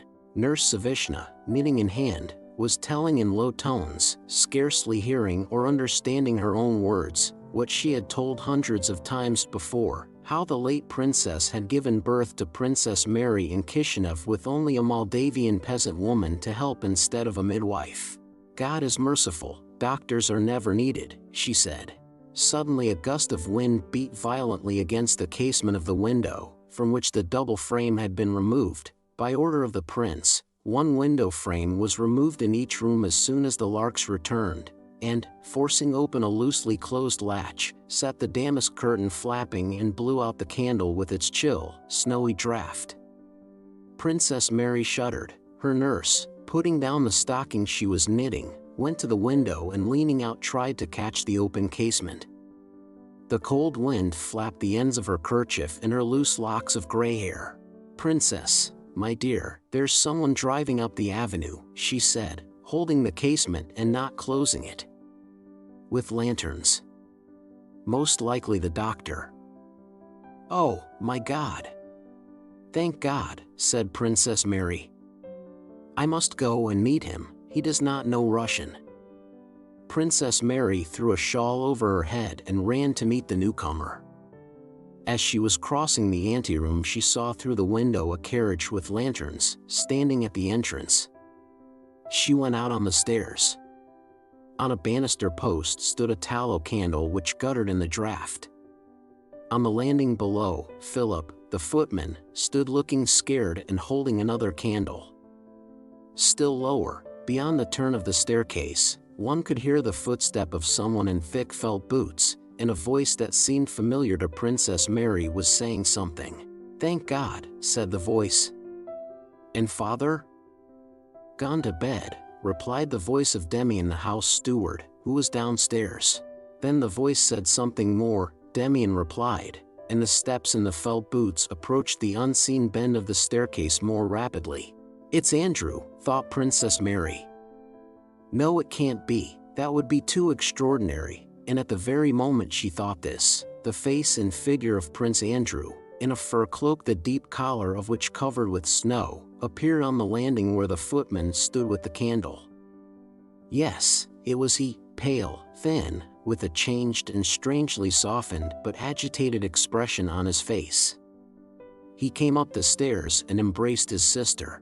"You did not get my letter?" he asked, and not waiting for a reply, which he would not have received, for the princess was unable to speak, he turned back, rapidly mounted the stairs again with the doctor who had entered the hall after him. They had met at the last post station, and again embraced his sister. What a strange fate, Masha darling. And having taken off his cloak and felt boots, he went to the little princess' apartment. Chapter 9. The little princess lay supported by pillows, with a white cap on her head. The pains had just left her. Strands of her black hair lay round her inflamed and perspiring cheeks. Her charming rosy mouth with its downy lip was open and she was smiling joyfully. Prince Andrew entered and paused facing her at the foot of the sofa on which she was lying. Her glittering eyes, filled with childlike fear and excitement, rested on him without changing their expression. "I love you all and have done no harm to anyone. Why must I suffer so? Help me," her look seemed to say. She saw her husband, but did not realize the significance of his appearance before her now. Prince Andrew went round the sofa and kissed her forehead. "My darling," he said, a word he had never used to her before. "God is merciful." She looked at him inquiringly and with childlike reproach. "I expected help from you and I get none, none from you either," said her eyes. She was not surprised at his having come. She did not realize that he had come. His coming had nothing to do with her sufferings or with their relief. The pangs began again and Mary Bogdanovna advised Prince Andrew to leave the room. The doctor entered. Prince Andrew went out and, meeting Princess Mary, again joined her. They began talking in whispers, but their talk broke off at every moment. They waited and listened. "Go, dear," said Princess Mary. Prince Andrew went again to his wife and sat waiting in the room next to hers. A woman came from the bedroom with a frightened face and became confused when she saw Prince Andrew. He covered his face with his hands and remained so for some minutes. Piteous, helpless, animal moans came through the door. Prince Andrew got up, went to the door, and tried to open it. Someone was holding it shut. "You can't come in." "You can't," said a terrified voice from within. He began pacing the room. The screaming ceased, and a few more seconds went by. Then suddenly a terrible shriek, it could not be hers, she could not scream like that, came from the bedroom. Prince Andrew ran to the door, the scream ceased and he heard the wail of an infant. "What have they taken a baby in there for?" thought Prince Andrew in the first second. "A baby? What baby? Why is there a baby there? Or is the baby born?" Then suddenly he realized the joyful significance of that wail. Tears choked him, and leaning his elbows on the window sill he began to cry, sobbing like a child. The door opened. The doctor, with his shirt sleeves tucked up, without a coat, pale and with a trembling jaw, came out of the room. Prince Andrew turned to him, but the doctor gave him a bewildered look and passed by without a word. A woman rushed out and seeing Prince Andrew stopped, hesitating on the threshold. He went into his wife's room. She was lying dead, in the same position he had seen her in 5 minutes before, and, despite the fixed eyes and the pallor of the cheeks, the same expression was on her charming childlike face with its upper lip covered with tiny black hair. "I love you all, and have done no harm to anyone, and what have you done to me?" said her charming, pathetic, dead face. In a corner of the room something red and tiny gave a grunt and squealed in Mary Bogdanovna's trembling white hands. 2 hours later Prince Andrew, stepping softly, went into his father's room. The old man already knew everything.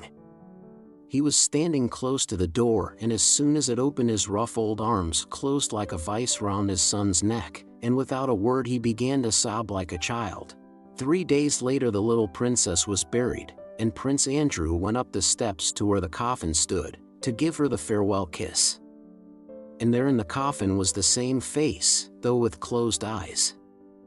"Ah, what have you done to me?" it still seemed to say, and Prince Andrew felt that something gave way in his soul and that he was guilty of a sin he could neither remedy nor forget. He could not weep. The old man too came up and kissed the waxen little hands that lay quietly crossed one on the other on her breast, and to him, too, her face seemed to say, "Ah, what have you done to me, and why?" And at the sight the old man turned angrily away. Another 5 days passed, and then the young Prince Nicholas Andreevich was baptized. The wet nurse supported the coverlet with her chin, while the priest with a goose feather anointed the boy's little red and wrinkled soles and palms. His grandfather, who was his godfather, trembling and afraid of dropping him, carried the infant round the battered tin font and handed him over to the godmother, Princess Mary. Prince Andrew sat in another room, faint with fear lest the baby should be drowned in the font, and awaited the termination of the ceremony. He looked up joyfully at the baby when the nurse brought it to him and nodded approval when she told him that the wax with the baby's hair had not sunk in the font but had floated. Chapter 10.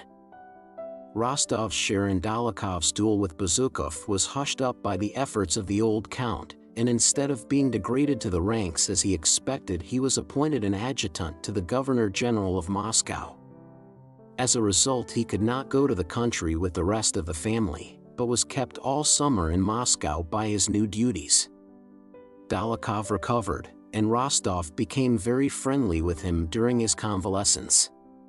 Dólokhov lay ill at his mother's, who loved him passionately and tenderly, and old Mary Ivanovna, who had grown fond of Rostov for his friendship to her Fedya, often talked to him about her son.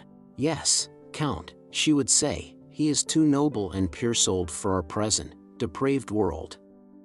No one now loves virtue, it seems like a reproach to everyone.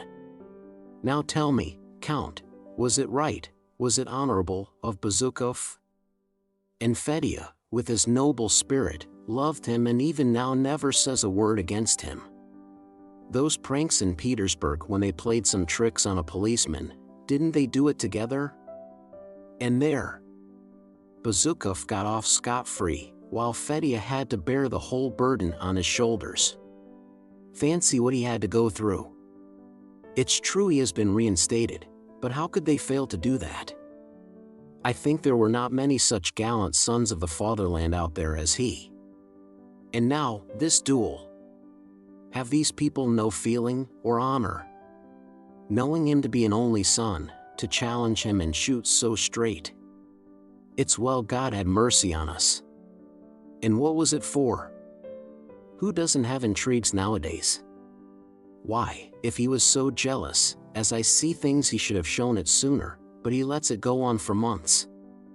And then to call him out, reckoning on Fedya not fighting because he owed him money. What baseness! What meanness! I know you understand, Fedya, my dear Count, that, believe me, is why I am so fond of you. Few people do understand him. He is such a lofty, heavenly soul.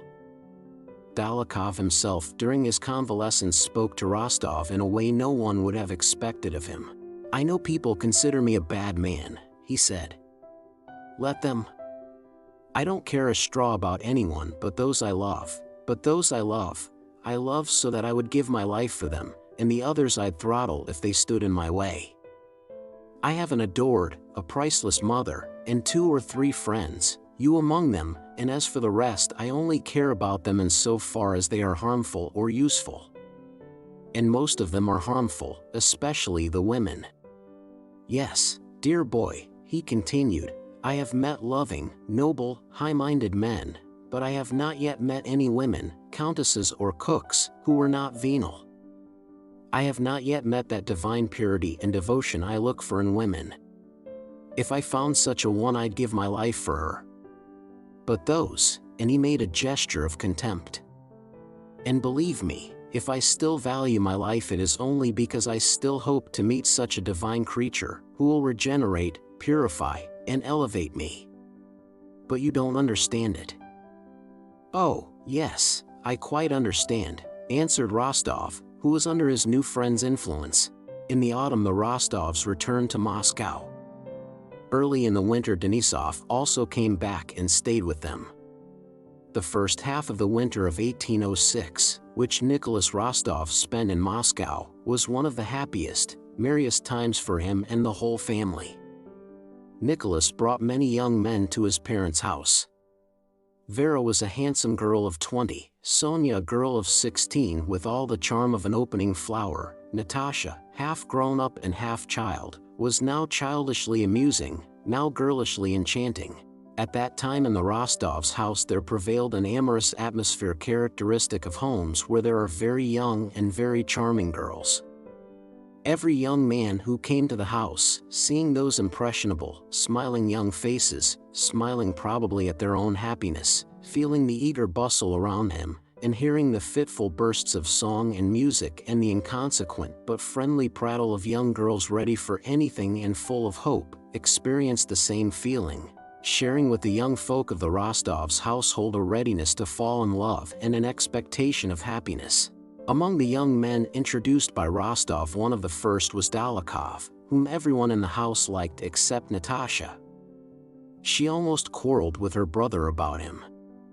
She insisted that he was a bad man, and that in the duel with Bezukhov, Pierre was right and Dolokhov wrong, and further that he was disagreeable and unnatural. There's nothing for me to understand, she cried out with resolute self-will, he is wicked and heartless. There now. I like your Denisov though he is a rake and all that, still I like him, so you see I do understand. I don't know how to put it, with this one everything is calculated, and I don't like that. But Denisov. Oh, Denisov is quite different, replied Nicholas, implying that even Denisov was nothing compared to Dolokhov. You must understand what a soul there is in Dolokhov, you should see him with his mother. What a heart! Well, I don't know about that, but I am uncomfortable with him. And do you know he has fallen in love with Sonia? What nonsense! I'm certain of it, you'll see. Natasha's prediction proved true. Dolokhov, who did not usually care for the society of ladies, began to come often to the house, and the question for whose sake he came, though no one spoke of it, was soon settled. He came because of Sonia. And Sonia, though she would never have dared to say so, knew it and blushed scarlet every time Dolokhov appeared. Dolokhov often dined at the Rostovs, never missed a performance at which they were present, and went to Ilyich balls for young people which the Rostovs always attended. He was pointedly attentive to Sonia and looked at her in such a way that not only could she not bear his glances without coloring, but even the old countess and Natasha blushed when they saw his looks. It was evident that this strange, strong man was under the irresistible influence of the dark, graceful girl who loved another. Rostov noticed something new in Dolokhov's relations with Sonia, but he did not explain to himself what these new relations were. "They're always in love with someone," he thought of Sonia and Natasha. But he was not as much at ease with Sonia and Dolokhov as before and was less frequently at home. In the autumn of 1806, everybody had again begun talking of the war with Napoleon with even greater warmth than the year before. Orders were given to raise recruits, 10 men in every 1,000 for the regular army, and besides this, 9 men in every 1,000 for the militia. Everywhere Bonaparte was anathematized, and in Moscow nothing but the coming war was talked of. For the Rostov family, the whole interest of these preparations for war lay in the fact that Nicholas would not hear of remaining in Moscow, and only awaited the termination of Denisov's furlough after Christmas to return with him to their regiment. His approaching departure did not prevent his amusing himself, but rather gave zest to his pleasures. He spent the greater part of his time away from home, at dinners, parties, and balls. Chapter 11. On the third day after Christmas, Nicholas dined at home, a thing he had rarely done of late. It was a grand farewell dinner, as he and Denisov were leaving to join their regiment after Epiphany. About 20 people were present, including Dolokhov and Denisov. Never had love been so much in the air, and never had the amorous atmosphere made itself so strongly felt in the Rostovs' house as at this holiday time. Seize the moments of happiness, love and be loved. That is the only reality in the world, all else is folly. It is the one thing we are interested in here, said the spirit of the place. Nicholas, having as usual exhausted 2 pairs of horses, without visiting all the places he meant to go to and where he had been invited, returned home just before dinner. As soon as he entered, he noticed and felt the tension of the amorous air in the house, and also noticed a curious embarrassment among some of those present. Sonia, Dolokhov, and the old countess were especially disturbed, and to a lesser degree Natasha. Nicholas understood that something must have happened between Sonia and Dolokhov before dinner, and with the kindly sensitiveness natural to him was very gentle and wary with them both at dinner. On that same evening there was to be one of the balls that Ilyich, the dancing master, gave for his pupils during the holidays. "Nicholas, will you come to Ilyich?" "Please do," said Natasha. "He asked you, and Vasily Dmitrich is also going." Denisov. "Where would I not go at the countess' command," said Denisov, who at the Rostovs had jocularly assumed the role of Natasha's knight. "I'm even weedy to dance the potachale." "If I have time," answered Nicholas. "But I promised the Arkarovs, they have a party." "And you?" he asked Dolokhov, but as soon as he had asked the question he noticed that it should not have been put. "Perhaps," coldly and angrily replied Dolokhov, glancing at Sonia, and, scowling, he gave Nicholas just such a look as he had given Pierre at the club dinner. "There is something up," thought Nicholas, and he was further confirmed in this conclusion by the fact that Dolokhov left immediately after dinner. He called Natasha and asked her what was the matter. "And I was looking for you," said Natasha, running out to him. "I told you, but you would not believe it," she said triumphantly. "He has proposed to Sonia." Little as Nicholas had occupied himself with Sonia of late, something seemed to give way within him at this news. Dolokhov was a suitable and in some respects a brilliant match for the dowerless, orphan girl. From the point of view of the old countess and of society, it was out of the question for her to refuse him. And therefore Nicholas' first feeling on hearing the news was one of anger with Sonia. He tried to say, "That's capital, of course she'll forget her childish promises and accept the offer," but before he had time to say it, Natasha began again. "And fancy." She refused him quite definitely, adding, after a pause, she told him she loved another. Yes, my Sonia could not have done otherwise, thought Nicholas.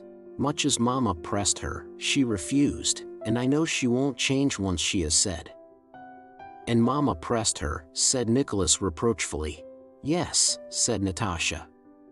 Do you know, Nicholas, don't be angry, but I know you will not marry her.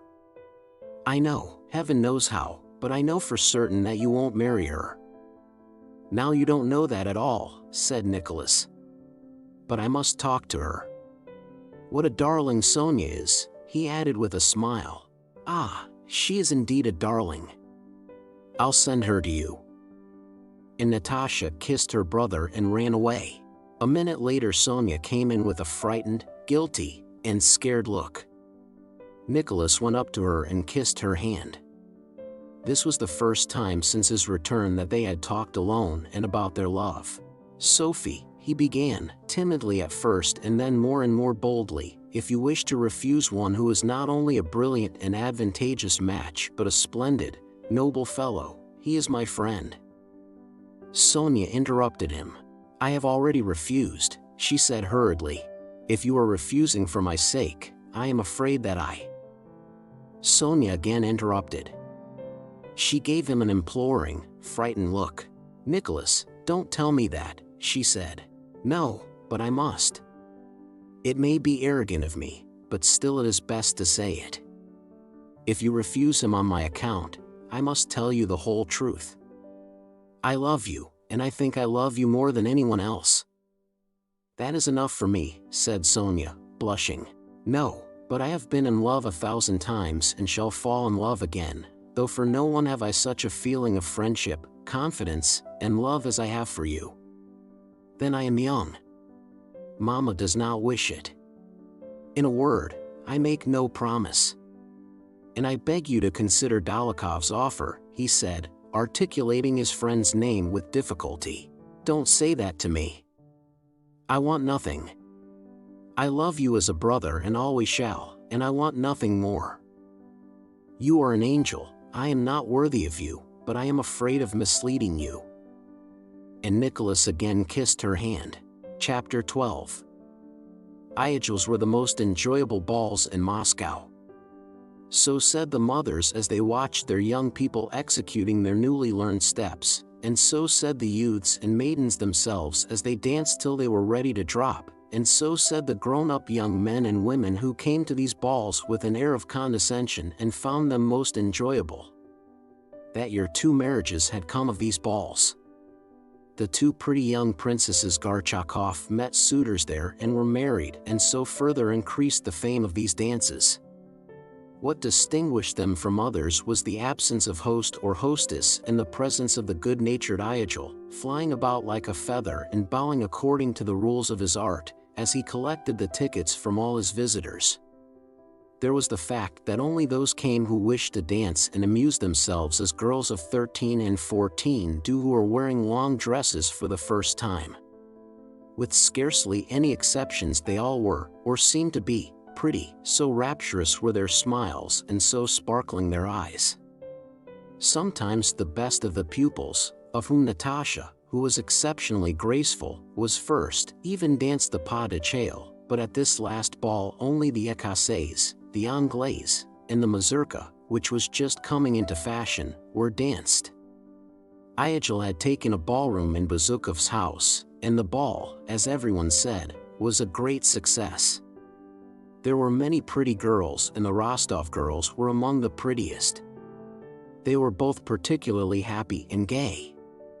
That evening, proud of Dolokhov's proposal, her refusal, In her explanation with Nicholas, Sonia twirled about before she left home so that the maid could hardly get her hair plaited, and she was transparently radiant with impulsive joy. Natasha, no less proud of her first long dress and of being at a real ball, was even happier. They were both dressed in white muslin with pink ribbons. Natasha fell in love the very moment she entered the ballroom. She was not in love with anyone in particular, but with everyone. Whatever person she happened to look at, she was in love with for that moment. "Oh, how delightful it is," she kept saying, running up to Sonia. Nicholas and Denisov were walking up and down, looking with kindly patronage at the dancers. "How sweet she is, she will be a real beauty," said Denisov. "Who?" "Countess Natasha," answered Denisov. "And how she dances." "What grace," he said again after a pause. "Who are you talking about?" "About your sister," ejaculated Denisov testily. Rostov smiled. "My dear Count, you are one of my best pupils, you must dance," said little Ilyich, coming up to Nicholas. "Look how many charming young ladies." He turned with the same request to Denisov, who was also a former pupil of his. "No, my dear fellow, I'll be a wallflower," said Denisov. "Don't you recollect what bad use I made of your lessons?" "Oh no," said Ilyich, hastening to reassure him. "You were only inattentive, but you had talent. Oh yes, you had talent." The band struck up the newly introduced mazurka. Nicholas could not refuse Ilyich and asked Sonia to dance. Denisov sat down by the old ladies and, leaning on his saber and beating time with his foot, told them something funny and kept them amused, while he watched the young people dancing. Ilyich with Natasha, his pride and his best pupil, were the first couple. Noiselessly, skillfully stepping with his little feet in low shoes, Ilyich flew first across the hall with Natasha, who, though shy, went on carefully executing her steps. Denisov did not take his eyes off her and beat time with his saber in a way that clearly indicated that if he was not dancing it was because he would not and not because he could not. In the middle of a figure he beckoned to Rostov, who was passing. "This is not at all the thing," he said. "What sort of Polish mazurka is this? But she does dance splendidly." Knowing that Denisov had a reputation even in Poland for the masterly way in which he danced the mazurka, Nicholas ran up to Natasha. "Go and choose Denisov. He is a real dancer, a wonder," he said. When it came to Natasha's turn to choose a partner, she rose and, tripping rapidly across in her little shoes trimmed with bows, ran timidly to the corner where Denisov sat. She saw that everybody was looking at her and waiting. Nicholas saw that Denisov was refusing, though he smiled delightedly. He ran up to them. "Please, Vasily Dmitrich," Natasha was saying, "do come." "Oh no, let me off, Countess," Denisov replied. "Now then, Vaska," said Nicholas. "They coax me as if I were Vaska the cat," said Denisov jokingly. "I'll sing for you a whole evening," said Natasha. "Oh, the Fairy. She can do anything with me," said Denisov, and he unhooked his saber. He came out from behind the chairs, clasped his partner's hand firmly, threw back his head, and advanced his foot, waiting for the beat. Only on horseback and in the mazurka was Denisov's short stature not noticeable, and he looked the fine fellow he felt himself to be. At the right beat of the music he looked sideways at his partner with a merry and triumphant air, suddenly stamped with one foot, bounded from the floor like a ball, and flew round the room taking his partner with him. He glided silently on one foot half across the room, and seeming not to notice the chairs was dashing straight at them, when suddenly, clinking his spurs and spreading out his legs, he stopped short on his heels, stood so a second, stamped on the spot clanking his spurs, whirled rapidly round, and, striking his left heel against his right, flew round again in a circle. Natasha guessed what he meant to do, and abandoning herself to him followed his lead, hardly knowing how. First he spun her round, holding her now with his left, now with his right hand, then falling on one knee he twirled her round him, and again jumping up, dashed so impetuously forward that it seemed as if he would rush through the whole suite of rooms without drawing breath, and then he suddenly stopped and performed some new and unexpected steps. When at last, smartly whirling his partner round in front of her chair, he drew up with a click of his spurs and bowed to her, Natasha did not even make him a curtsy. She fixed her eyes on him in amazement, smiling as if she did not recognize him. "What does this mean?" she brought out. Although Ilyich did not acknowledge this to be the real mazurka, everyone was delighted with Denisov's skill. He was asked again and again as a partner, and the old men began smilingly to talk about Poland and the good old days. Denisov, flushed after the mazurka and mopping himself with his handkerchief, sat down by Natasha and did not leave her for the rest of the evening. Chapter 13. For 2 days after that, Rostov did not see Dolokhov at his own or at Dolokhov's home. On the 3rd day he received a note from him. "As I do not intend to be at your house again for reasons you know of, and am going to rejoin my regiment, I am giving a farewell supper tonight to my friends. Come to the English Hotel." About 10 o'clock Rostov went to the English Hotel straight from the theater, where he had been with his family and Denisov. He was at once shown to the best room, which Dolokhov had taken for that evening. Some 20 men were gathered round a table at which Dolokhov sat between 2 candles. On the table was a pile of gold and paper money, and he was keeping the bank. Rostov had not seen him since his proposal and Sonia's refusal and felt uncomfortable at the thought of how they would meet. Dolokhov's clear, cold glance met Rostov as soon as he entered the door, as though he had long expected him. "It's a long time since we met," he said. "Thanks for coming. I'll just finish dealing, and then Ilyich will come with his chorus." "I called once or twice at your house," said Rostov, reddening. Dolokhov made no reply. "You may punt," he said. Rostov recalled at that moment a strange conversation he had once had with Dolokhov. "None but fools trust to luck in play," Dolokhov had then said. "Or are you afraid to play with me?" Dolokhov now asked as if guessing Rostov's thought. Beneath his smile Rostov saw in him the mood he had shown at the club dinner and at other times, when as if tired of everyday life he had felt a need to escape from it by some strange, and usually cruel, action. Rostov felt ill at ease. He tried, but failed, to find some joke with which to reply to Dolokhov's words. But before he had thought of anything, Dolokhov, looking straight in his face, said slowly and deliberately so that everyone could hear. "Do you remember we had a talk about cards? He's a fool who trusts to luck, one should make certain, and I want to try." To try his luck or the certainty? Rostov asked himself. "Well, you'd better not play," Dolokhov added, and springing a new pack of cards said, "Bank, gentlemen." Moving the money forward he prepared to deal. Rostov sat down by his side and at first did not play. Dolokhov kept glancing at him. "Why don't you play?" he asked. And strange to say Nicholas felt that he could not help taking up a card, putting a small stake on it, and beginning to play. "I have no money with me," he said. "I'll trust you." Rostov staked 5 rubles on a card and lost, staked again, and again lost. Dolokhov killed, that is, beat, 10 cards of Rostov's running. "Gentlemen," said Dolokhov after he had dealt for some time, "please place your money on the cards or I may get muddled in the reckoning." One of the players said he hoped he might be trusted. "Yes, you might, but I am afraid of getting the accounts mixed." "So I ask you to put the money on your cards," replied Dolokhov.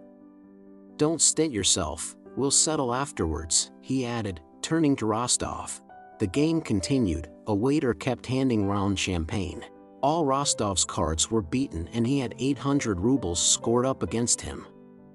He wrote 800 rubles on a card, but while the waiter filled his glass he changed his mind and altered it to his usual stake of 20 rubles. "Leave it," said Dolokhov, though he did not seem to be even looking at Rostov. "You'll win it back all the sooner.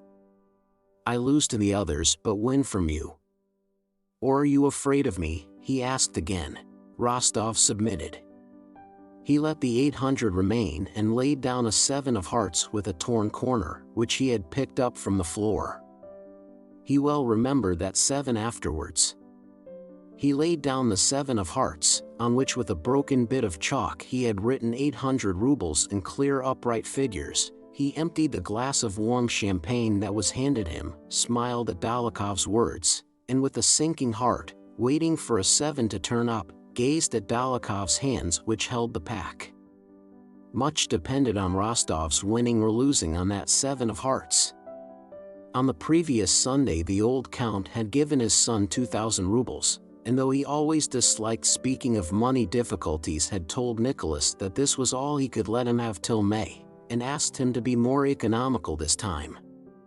Nicholas had replied that it would be more than enough for him and that he gave his word of honor not to take anything more till the spring. Now only 1,200 rubles was left of that money, so that this 7 of hearts meant for him not only the loss of 1,600 rubles, but the necessity of going back on his word. With a sinking heart he watched Dólokhov's hands and thought, "Now then, make haste and let me have this card and I'll take my cap and drive home to supper with Denisov, Natasha, and Sonia, and will certainly never touch a card again." At that moment his home life, jokes with Petya, talks with Sonia, duets with Natasha, piquet with his father, and even his comfortable bed in the house on the Povarsky rose before him with such vividness, clearness, and charm that it seemed as if it were all a lost and unappreciated bliss, long past. He could not conceive that a stupid chance, letting the 7 be dealt to the right rather than to the left, might deprive him of all this happiness, newly appreciated and newly illumined, and plunge him into the depths of unknown and undefined misery.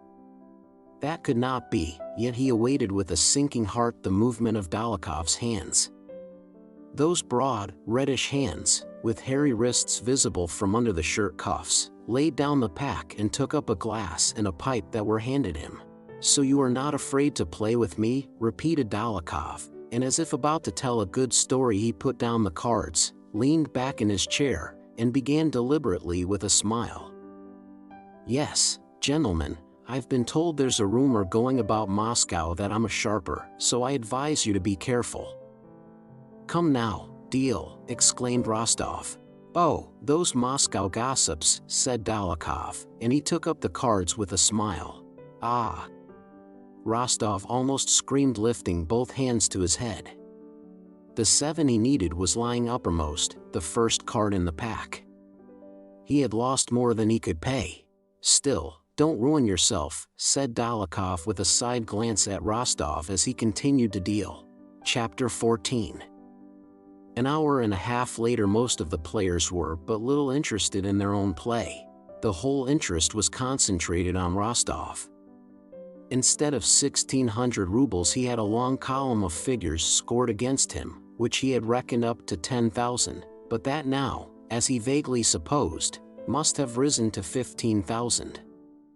In reality it already exceeded 20,000 rubles.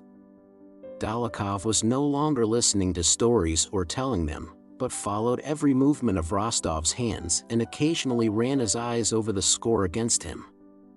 He had decided to play until that score reached 43,000. He had fixed on that number because 43 was the sum of his and Sonia's joint ages. Rostov, leaning his head on both hands, sat at the table which was scrawled over with figures, wet with spilled wine, and littered with cards. One tormenting impression did not leave him, that those broad-boned reddish hands with hairy wrists visible from under the shirt sleeves, those hands which he loved and hated, held him in their power. 600 rubles, ace, a corner, a 9, winning it back's impossible. Oh, how pleasant it was at home. The knave, double or quits, it can't be. And why is he doing this to me? Rostov pondered. Sometimes he staked a large sum, but Dólokhov refused to accept it and fixed the stake himself. Nicholas submitted to him, and at one moment prayed to God as he had done on the battlefield at the bridge over the Enns, and then guessed that the card that came first to hand from the crumpled heap under the table would save him. now counted the cords on his coat and took a card with that number and tried staking the total of his losses on it. Then he looked round for aid from the other players, or peered at the now cold face of Dolokhov and tried to read what was passing in his mind. He knows of course what this loss means to me. He can't want my ruin. Wasn't he my friend? Wasn't I fond of him? But it's not his fault. What's he to do if he has such luck? And it's not my fault either, he thought to himself. I have done nothing wrong. Have I killed anyone, or insulted or wished harm to anyone? Why such a terrible misfortune? And when did it begin? Such a little while ago I came to this table with the thought of winning 100 rubles to buy that casket for Mama's name day and then going home. I was so happy, so free, so light-hearted. And I did not realize how happy I was. When did that end, and when did this new, terrible state of things begin? What marked the change? I sat all the time in this same place at this table, chose and placed cards, and watched those broad-boned agile hands in the same way. When did it happen, and what has happened? I am well and strong and still the same and in the same place. No, it can't be. Surely it will all end in nothing. He was flushed and bathed in perspiration, though the room was not hot. His face was terrible and piteous to see, especially from its helpless efforts to seem calm. The score against him reached the fateful sum of 43,000. Rostov had just prepared a card, by bending the corner of which he meant to double the 3,000 just put down to his score, when Dolokhov, slamming down the pack of cards, put it aside and began rapidly adding up the total of Rostov's debt, breaking the chalk as he marked the figures in his clear, bold hand. Supper, it's time for supper. And here are the gypsies. Some swarthy men and women were really entering from the cold outside and saying something in their gypsy accents. Nicholas understood that it was all over, but he said in an indifferent tone, "Well, won't you go on?" I had a splendid card already, as if it were the fun of the game which interested him most. It's all up. I'm lost, thought he. Now a bullet through my brain, that's all that's left me. And at the same time he said in a cheerful voice, "Come now, just this one more little card." "All right," said Dolokhov, having finished the addition. "All right. 21 rubles, he said, pointing to the figure 21 by which the total exceeded the round sum of 43,000, and taking up a pack he prepared to deal. Rostov submissively unbent the corner of his card and, instead of the 6,000 he had intended, carefully wrote 21. "It's all the same to me," he said. "I only want to see whether you will let me win this 10, or beat it." Dolokhov began to deal seriously. Oh, how Rostov detested at that moment those hands with their short reddish fingers and hairy wrists, which held him in their power. The 10 fell to him.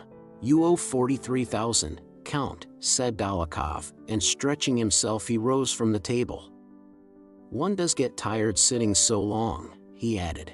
"Yes, I'm tired too," said Rostov. Dolokhov cut him short, as if to remind him that it was not for him to jest. "When am I to receive the money, Count?" Rostov, flushing, drew Dolokhov into the next room. "I cannot pay it all immediately." "Will you take an IOU?" he said. "I say, Rostov," said Dolokhov clearly, smiling and looking Nicholas straight in the eyes. "You know the saying, lucky in love, unlucky at cards. Your cousin is in love with you, I know." "Oh, it's terrible to feel oneself so in this man's power," thought Rostov. He knew what a shock he would inflict on his father and mother by the news of this loss. He knew what a relief it would be to escape it all, and felt that Dolokhov knew that he could save him from all this shame and sorrow, but wanted now to play with him as a cat does with a mouse. "Your cousin," Dolokhov started to say, but Nicholas interrupted him. "My cousin has nothing to do with this, and it's not necessary to mention her," he exclaimed fiercely. "Then when am I to have it?" "Tomorrow," replied Rostov and left the room. Chapter 15. To say tomorrow and keep up a dignified tone was not difficult, but to go home alone, see his sisters, brother, mother, and father, confess and ask for money he had no right to after giving his word of honor, was terrible. At home, they had not yet gone to bed. The young people, after returning from the theater, had had supper and were grouped round the clavichord. As soon as Nicholas entered, he was enfolded in that poetic atmosphere of love which pervaded the Rostov household that winter and, now after Dolokhov's proposal and Ilyic's ball, seemed to have grown thicker round Sonia and Natasha as the air does before a thunderstorm. Sonia and Natasha, in the light blue dresses they had worn at the theater, looking pretty and conscious of it, were standing by the clavichord, happy and smiling. Vera was playing chess with Shinshin in the drawing room. The old countess, waiting for the return of her husband and son, sat playing patience with the old gentlewoman who lived in their house. Denisov, with sparkling eyes and ruffled hair, sat at the clavichord striking chords with his short fingers, his legs thrown back and his eyes rolling as he sang, with his small, husky, but true voice, some verses called Enchantress, which he had composed, into which he was trying to fit music. Enchantress, say, to my forsaken lyre. What magic power is this recalls me still? What spark has set my inmost soul on fire? What is this bliss that makes my fingers thrill? He was singing in passionate tones, gazing with his sparkling black agate eyes at the frightened and happy Natasha. Splendid! Excellent! Exclaimed Natasha. Another verse, she said, without noticing Nicholas. Everything's still the same with them, thought Nicholas, glancing into the drawing room, where he saw Vera and his mother with the old lady. Ah, and here's Nicholas, cried Natasha, running up to him. Is Papa at home? He asked. I am so glad you've come, said Natasha, without answering him. We are enjoying ourselves. Vasily Dmitrich is staying a day longer for my sake. Did you know? No. Papa is not back yet, said Sonia. Nicholas, have you come? Come here, dear, called the old countess from the drawing room. Nicholas went to her, kissed her hand, and sitting down silently at her table began to watch her hands arranging the cards. From the dancing room, they still heard the laughter and merry voices trying to persuade Natasha to sing. All white! All white! Shouted Denisov. It's no good making excuses now. It's your turn to sing the Biekawala, I entreat you.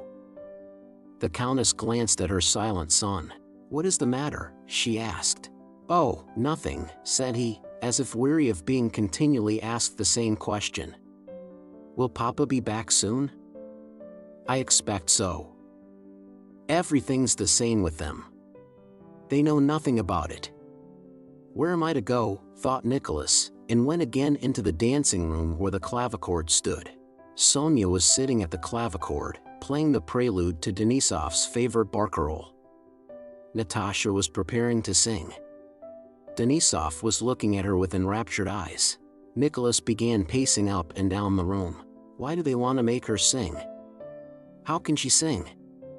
There's nothing to be happy about, thought he. Sonia struck the first chord of the prelude. My God, I'm a ruined and dishonored man. A bullet through my brain is the only thing left me, not singing, his thoughts ran on. Go away? But where to? It's one, let them sing. He continued to pace the room, looking gloomily at Denisov and the girls and avoiding their eyes. Nikolenka, what is the matter?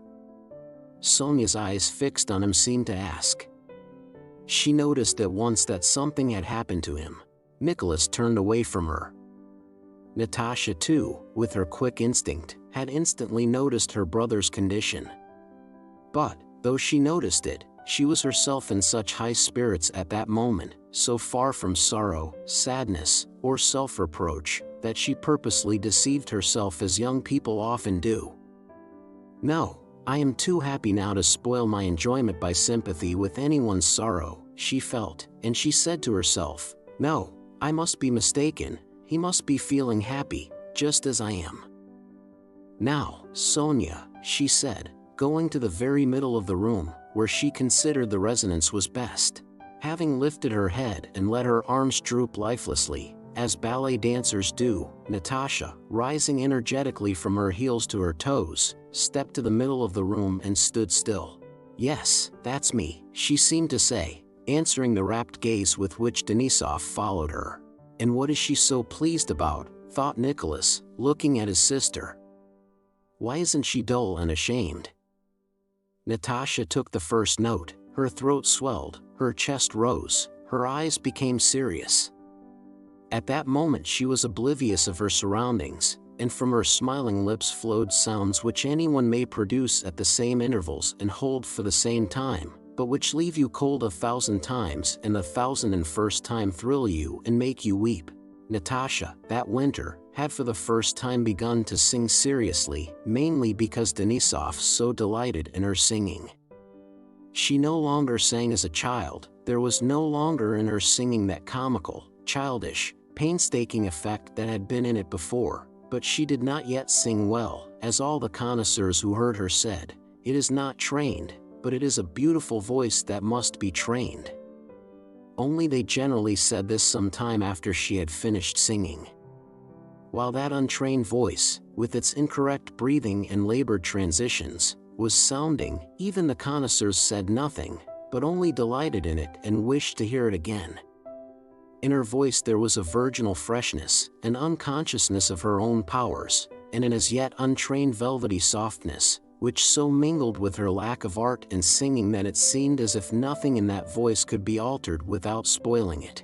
"What is this?" thought Nicholas, listening to her with widely open eyes. "What has happened to her? How she is singing today!" And suddenly the whole world centered for him on anticipation of the next note, the next phrase, and everything in the world was divided into 3 beats, o mio crudo effetto. 1, 2, 3, 1, 2, 3. 1. O mio crudo effetto. 1, 2, 3. 1. "Oh, this senseless life of ours," thought Nicholas. "All this misery, and money, and Dolokhov, and anger, and honor, it's all nonsense, but this is real. Now then, Natasha, now then, dearest. Now then, darling. How'll she take that SI? She's taken it. Thank God." And without noticing that he was singing, to strengthen the SI he sung a second, a third below the high note. "Ah, God! How fine! Did I really take it? How fortunate," he thought.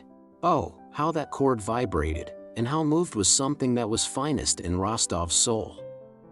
And this something was apart from everything else in the world and above everything in the world. What were losses, and Dolokhov, and words of honor? All nonsense. One might kill and rob and yet be happy. Chapter 16. It was long since Rostov had felt such enjoyment from music as he did that day. But no sooner had Natasha finished her barcarolle than reality again presented itself. He got up without saying a word and went downstairs to his own room. A quarter of an hour later the old count came in from his club, cheerful and contented. Nicholas, hearing him drive up, went to meet him. "Well, had a good time," said the old count, smiling gaily and proudly at his son. Nicholas tried to say yes, but could not, and he nearly burst into sobs. The count was lighting his pipe and did not notice his son's condition. "Ah, it can't be avoided," thought Nicholas, for the first and last time. And suddenly, in the most casual tone, which made him feel ashamed of himself, he said, as if merely asking his father to let him have the carriage to drive to town, "Papa, I have come on a matter of business. I was nearly forgetting. I need some money." "Dear me," said his father, who was in especially good humor. "I told you it would not be enough. How much?" "Very much," said Nicholas, flushing, and with a stupid careless smile, for which he was long unable to forgive himself. "I have lost a little, I mean a good deal, a great deal, 43,000. What? To whom? Nonsense, cried the Count, suddenly reddening with an apoplectic flush over neck and nape as old people do. I promise to pay tomorrow, said Nicholas. Well, said the old Count, spreading out his arms and sinking helplessly on the sofa. It can't be helped. It happens to everyone, said the son, with a bold, free, and easy tone, while in his soul he regarded himself as a worthless scoundrel whose whole life could not atone for his crime. He longed to kiss his father's hands and kneel to beg his forgiveness, but said, in a careless and even rude voice, that it happens to everyone. The old Count cast down his eyes on hearing his son's words and began bustlingly searching for something. Yes, yes, he muttered, it will be difficult, I fear, difficult to raise, happens to everybody. Yes, who has not done it? And with a furtive glance at his son's face, the Count went out of the room. Nicholas had been prepared for resistance, but had not at all expected this. Papa! Papa! He called after him, sobbing, forgive me. And seizing his father's hand, he pressed it to his lips and burst into tears. While father and son were having their explanation, the mother and daughter were having one not less important. Natasha came running to her mother, quite excited. Mama! Mama! He has made me. Made what? Made me an offer, Mama. Mama, she exclaimed. The Countess did not believe her ears. Denisov had proposed. To whom? To this chit of a girl, Natasha, who not so long ago was playing with dolls and who was still having lessons. Don't, Natasha. What nonsense, she said, hoping it was a joke. Nonsense, indeed. I am telling you the fact, said Natasha indignantly. I come to ask you what to do, and you call it nonsense. The Countess shrugged her shoulders. If it is true that Monsieur Denisov has made you a proposal, tell him he is a fool, that's all. No, he's not a fool, replied Natasha indignantly and seriously. Well then, what do you want? You're all in love nowadays. Well, if you are in love, marry him, said the Countess, with a laugh of annoyance. Good luck to you. No, Mama, I'm not in love with him. I suppose I'm not in love with him. Well then, tell him so. Mama, are you cross? Don't be cross, dear. Is it my fault? No, but what is it, my dear? Do you want me to go and tell him? Said the Countess smiling. No, I will do it myself, only tell me what to say. It's all very well for you, said Natasha, with a responsive smile. You should have seen how he said it. I know he did not mean to say it, but it came out accidentally. Well, all the same, you must refuse him. No, I mustn't. I am so sorry for him. He's so nice. Well then, accept his offer. It's high time for you to be married, answered the Countess sharply and sarcastically. No, Mama, but I'm so sorry for him. I don't know how I'm to say it. And there's nothing for you to say. I shall speak to him myself, said the Countess, indignant that they should have dared to treat this little Natasha as grown up. No, not on any account. I will tell him myself, and you'll listen at the door. And Natasha ran across the drawing room to the dancing hall, where Denisov was sitting on the same chair by the clavichord with his face in his hands. He jumped up at the sound of her light step. Natalie, he said, moving with rapid steps toward her, decide my fate. It is in your hands. Vasily Dmitrich, I'm so sorry for you. No, but you are so nice. But it won't do, not that, but as a friend, I shall always love you. Denisov bent over her hand and she heard strange sounds she did not understand. She kissed his rough curly black head. At this instant, they heard the quick rustle of the Countess' dress. She came up to them. Vasily Dmitrich, I thank you for the honor, she said, with an embarrassed voice, though it sounded severe to Denisov, "but my daughter is so young, and I thought that, as my son's friend, you would have addressed yourself first to me. In that case you would not have obliged me to give this refusal." "Countess," said Denisov, with downcast eyes and a guilty face. He tried to say more, but faltered. Natasha could not remain calm, seeing him in such a plight. She began to sob aloud. "Countess, I have done wrong," Denisov went on in an unsteady voice, "but believe me, I so adore your daughter and all your family that I would give my life twice over." He looked at the Countess, and seeing her severe face said, "Well, goodbye, Countess," and kissing her hand, he left the room with quick resolute strides, without looking at Natasha. Next day Rostov saw Denisov off. He did not wish to stay another day in Moscow. All Denisov's Moscow friends gave him a farewell entertainment at the Gypsies, with the result that he had no recollection of how he was put in the sleigh or of the first 3 stages of his journey. After Denisov's departure, Rostov spent another fortnight in Moscow, without going out of the house, waiting for the money his father could not at once raise, and he spent most of his time in the girl's room. Sonia was more tender and devoted to him than ever. It was as if she wanted to show him that his losses were an achievement that made her love him all the more, but Nicholas now considered himself unworthy of her.